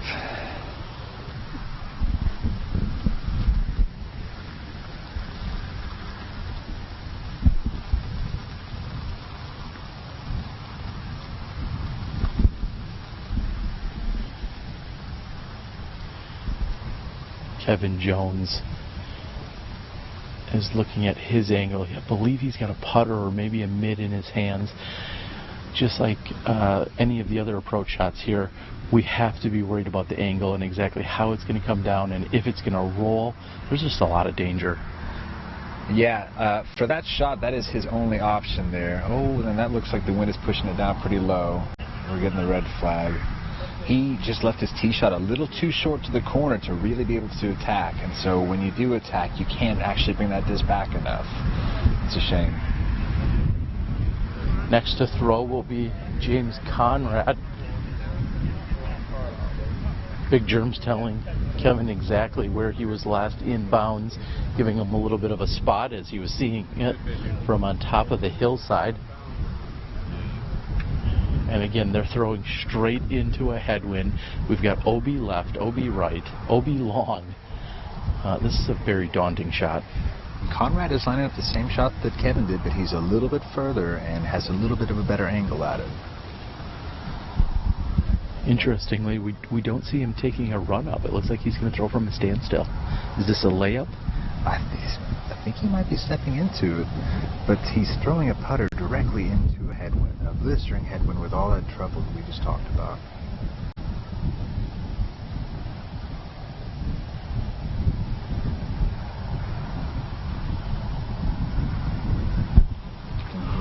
Oh, and what a mistake by Conrad. He definitely was committed to it. However, he hits the tree. Big Germ kind of jokingly says, good layup. As now he finds himself just a few feet in front of Eric Oakley's tee shot. And what a premium here on Eric Oakley's tee shot. Yeah, he can't quite see the basket from there, but he can see all of the land that he needs to get to the basket from there. So it's hard to, unless you can get down the hill, to have a better tee shot than that. And this also favors his forehand shot. Throw it out into the wind and let it carry it back in safe. He just needs to control that nose angle as he's thrown into it. Even our Disc Golf Pro Tour leaderboard signs are bending here and wavering in this wind as they're throwing down to the Peninsula Green. It's a big shot for Eric Oakley, and I really like the angle. It's a matter of the speed. Come on, go! Oh, and it hits near the basket. The spotter is chasing it down. We're waiting on a red or green flag, and ultimately the red flag is raised. Looks like you have a very makeable putt from there, though. Yeah, he'll have a tailwind putt from there. He should be able to get a circle par from there. That'll be okay for him.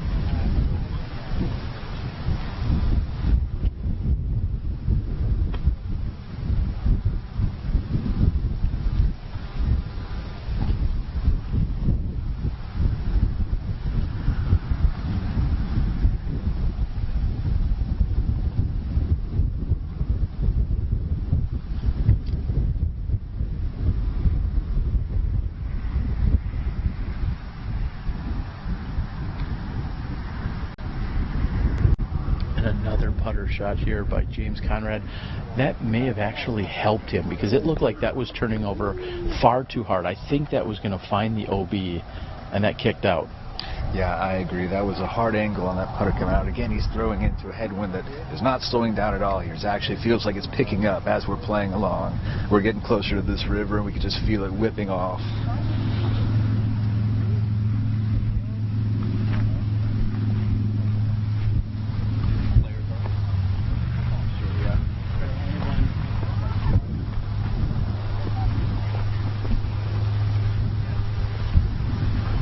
A few moments ago, as we were walking away from hole number 4, we saw Devin Owens in his van, or just hanging out, I should say. I don't think that was his van, but he was hanging out, relaxing, watching this final card. He knows that both Koling and Conrad could very likely be joining him tomorrow during the round.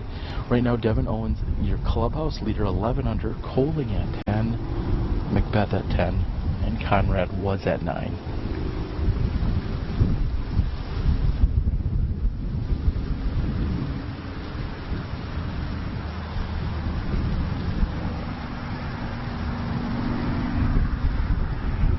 Wow, that looked like a pretty big misfire. He went, I would guess, 10 feet wide of where he wanted to on that one, and quite a bit short too. I wonder if this wind is affecting him, or just these previous few shots are getting into his head a little bit. And Big Germ trying to get in here and let Kevin know where he was last in bounds. And yes, everyone, that is the wind howling at us. It is now blowing from left to right over our shoulder. And it is more and more steady with each passing moment. And we see the approach by Kevin. You said it a moment ago, I think my jaw still needs to be picked up after seeing how much of a misfire that really was by Conrad. I don't know if I've ever seen that much of a mistake from him. No, that was like a 900 rated shot right there. That was not a good one. It seems like he's maybe was committed to it, was second guessing himself, not concentrating. It's not characteristic of James Conrad. He's normally a very solid player, especially with putters, especially from close. And Big Germ has a putt from just outside the circle here. This could really put a stamp on the final few shots. No, he is just off the rim. I was going to say that would have been otherwise an amazing recovery. He still has a great round going. We'll see if he can birdie out to finish on the final hole. And James Conrad, he looks to be about a single step inside the circle, leaving himself a lot more work than we would have guessed. Yeah, absolutely. We've been surprised by a few of the things that have happened during this round, the decisions that have been made, or the lapses of judgment, or he's got a chance at this, but it looks like going into a direct headwind. And just as we were speaking a few moments ago about how stiff the wind is, it has calmed slightly, but that may be just momentary. Oh, and that stays up and does not go into the water, but he did not draw any metal, and for a moment everyone again had to gasp because that was heading right toward the OB water. Yeah, it was low out of his hand, but with the speed that he put on it trying to put it in, that was very close to going into the water. This hole is eating his lunch today. I'm guessing that is no surprise. I'll admit, I did not yet look at UDisc for hole number 5 here. I'm going to go ahead and guess that it is playing as the most difficult to par. Is there any wagers we should place on that, or would you agree with me? Oh, that's a sucker's bet, Terry. What's that? Oh, that's a sucker's bet. All right. Definitely the hardest hole on the course. I'm going to take a look right now. Hole number 17, again out at udisclive.com, and it looks like... I'm looking at hole 17, not our 17th hole. Told you I would screw that up a few dozen times, and sure enough, this is playing as the single most difficult hole on the course. The 610 feet, it's averaging 5.11 on the day. So it is averaging a full stroke over par here during this opening round. And I think that average is about to go up, in fact.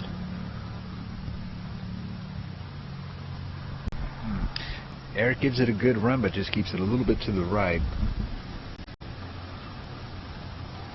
James is left with about 20 feet for his cleanup. He's got a tailwind putt.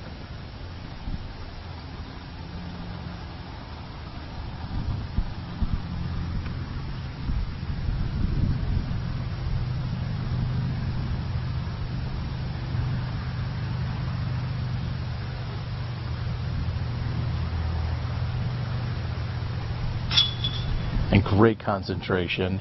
I know James is certainly not finished this out the way he had drawn it up in his head, but that was great concentration just to get done, leaving himself that tester, and now we're through.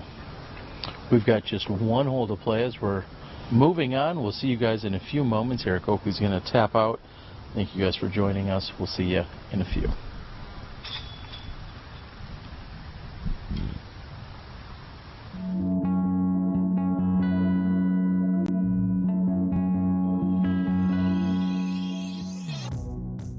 The Dynamic Disc Recruit is a tournament quality basket at a practice level price.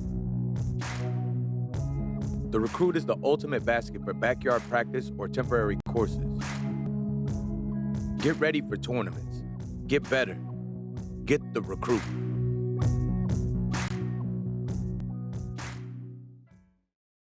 Are you currently looking for the one? How do you get hooked up usually? Through friends, Nice parties. sometimes even fans. And how's that been working for you? Not so good. Have you ever tried looking online? Never. You should check this site out. Oh my gosh. Wow. Find your go-to disc at blankinkdiscs.com today. 2018 Tour Support discs available now. Gotta get one. Need one.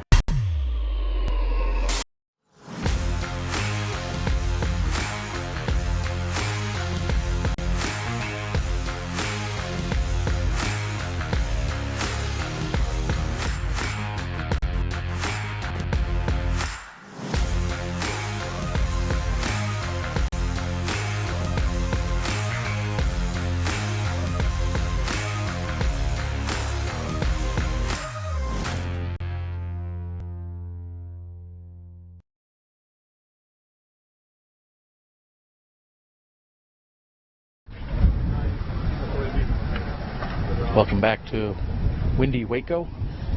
I'm sure I'm not the first to say that, but we are here closing out our opening round. And Cameron, it's been quite a roller coaster. We've seen some really good spurts. We've seen some momentum shifts. We've seen eagles. We've seen double and triple bogeys. We've seen a little bit of everything. Yeah, that's kind of what you get at the Beast. It's it's just who can hold on the longest and keep their mental game strong, because you're going to have hiccups. That's going to happen out here, and you just have to not focus on it.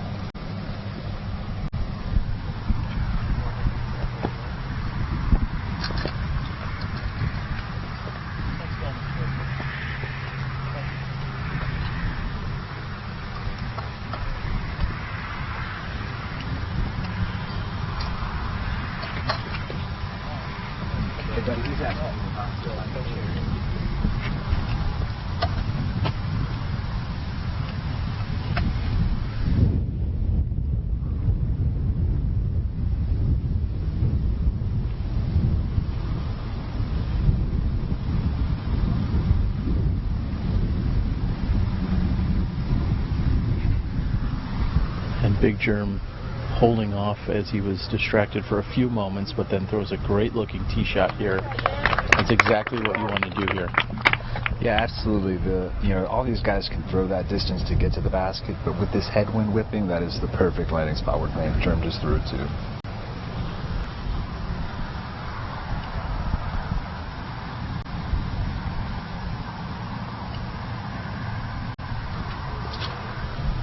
Eric Oakley is going to go for the green, and it looks like he's going to easily clear the water.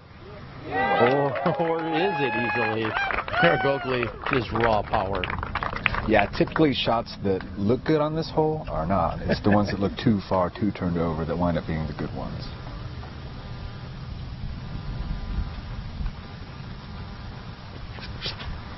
Kevin Jones wanted to show off what he didn't get to show us on hole 4. Plenty of distance. Can we get some fade? Just fine. Looking good. And as you said, that almost looked too long for a moment, and then sure enough, right in the center of the fairway.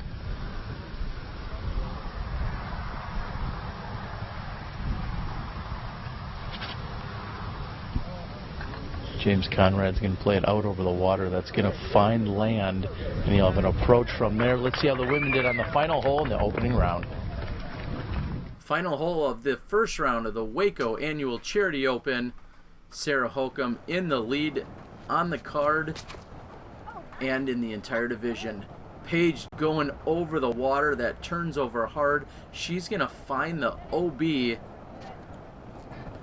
and she's got a difficult approach from there. She takes it in 1 meter, throws her turnover approach, still fighting the wind.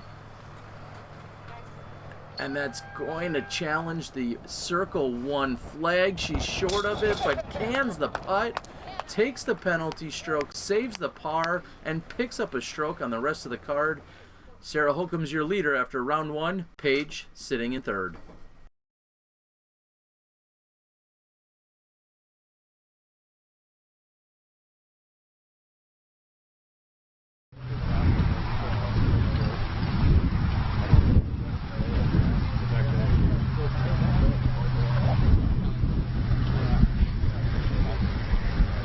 Cameron, we're moving down this 18th hole of the round, and as we were just talking about, a little mix of emotions. We've seen a lot of great shots. We've seen a few mishaps, a few misfires.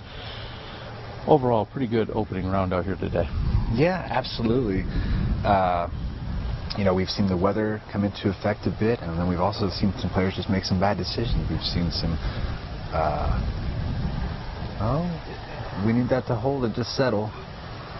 That's going to be just fine for him. We just saw Eric, after having a slip up for a few holes, decide to go aggressive on the last hole and throw across the pond. It's been really impressive and exciting golf to watch. Kind of a roller coaster. So right now, as I'm looking at udisclive.com, we see Devin Owens will be your leader going into round number 2.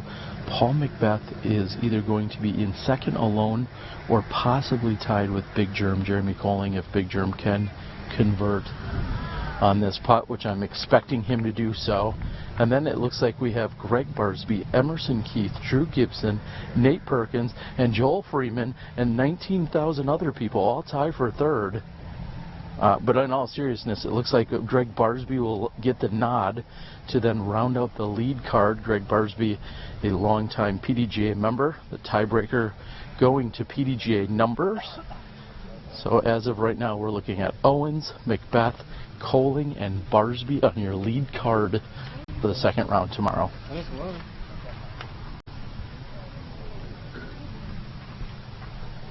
And then, as we saw on the women's side, as you've been watching the footage throughout, also been watching Katrina Allen walk around this round, joining us here for our feature card. We saw her partaking and spectating.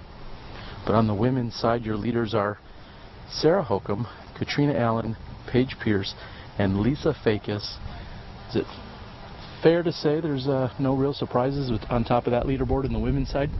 No, I'd say that's pretty standard with this division that we have. Looking at the men's standings currently, it just reminds me of the Pro Tour article, the stat of the week, that talked about this event and the scoring separation and how close it is at the top. How last year James Conrad was on the second card, but only just a couple of strokes back from the lead and was able to change the game. So this tournament at this point is anybody's. And Eric Oakley, who had just cleared the water's edge, is going to be putting for a long look at eagle, and it looks like he's just a few feet outside of circle 2, so he's approximately 70, maybe 72 feet from the pin. He's got an uphill stance. For free tacos. It doesn't look like he's laying up. And there's also no free tacos. You had to get the eagle in order to get the free tacos. Big Germ within 18 feet of the pin. So great opening round here.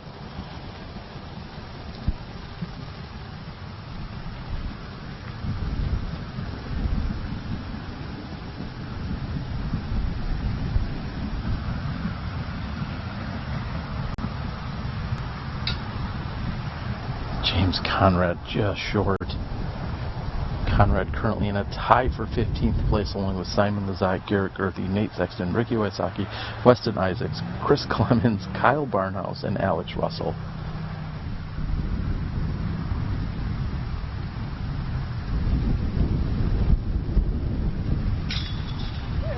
Big Germ pulling into that tie for second place with Paul Macbeth and one behind Devin Owens.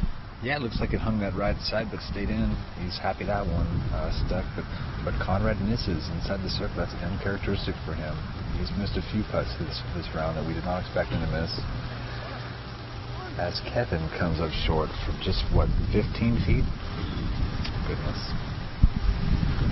And Kevin's going to tap out as well the rest of the card. And Oakley will be tapping in. All right, well, it's been a pretty amazing day. Our players are going to go ahead and they're going to add up their scorecards. They're going to get those officially submitted. We're going to get out of here relatively quickly. But Cameron, first of all, thank you for joining me. Hope you can join us for the next 2 days. I think I can handle that. We'll see what I think you can. Well, you've got to carry the show. I just show up and make a lot of mistakes, and that's why I always look for better, smarter people with better looking hair to show up. So I do want to thank everyone. It's been a great day out here for our first round of the Waco Annual Charity Open. I want to thank everyone on the Disc Golf Pro Tour staff, of course, along with everyone on your staff, the TDs, everyone that's put in so much work, time, energy, and effort for us to be here for the second year in a row on the Pro Tour. I want to thank Todd on the camera, along with Rick on camera, Gary and Johnny V back in Milwaukee in the studio, along with all of our runners, our scorekeepers, UDisc Live, the support, the sponsors, Dynamic Disc, and everyone else. So for Terry Miller, the Disc Golf Guy, along with Cameron, we'll see you guys tomorrow. Enjoy a few highlights from today. We'll see you at 3 p.m. tomorrow, and you step inside the Smash Box.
rim.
For me, it's time with my friends.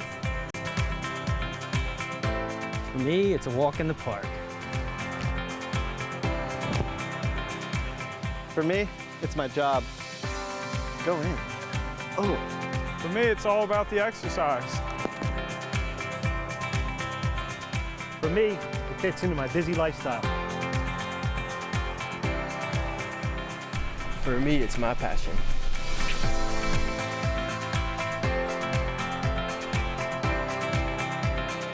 For us, it doesn't cost much to play. For me, it's fun.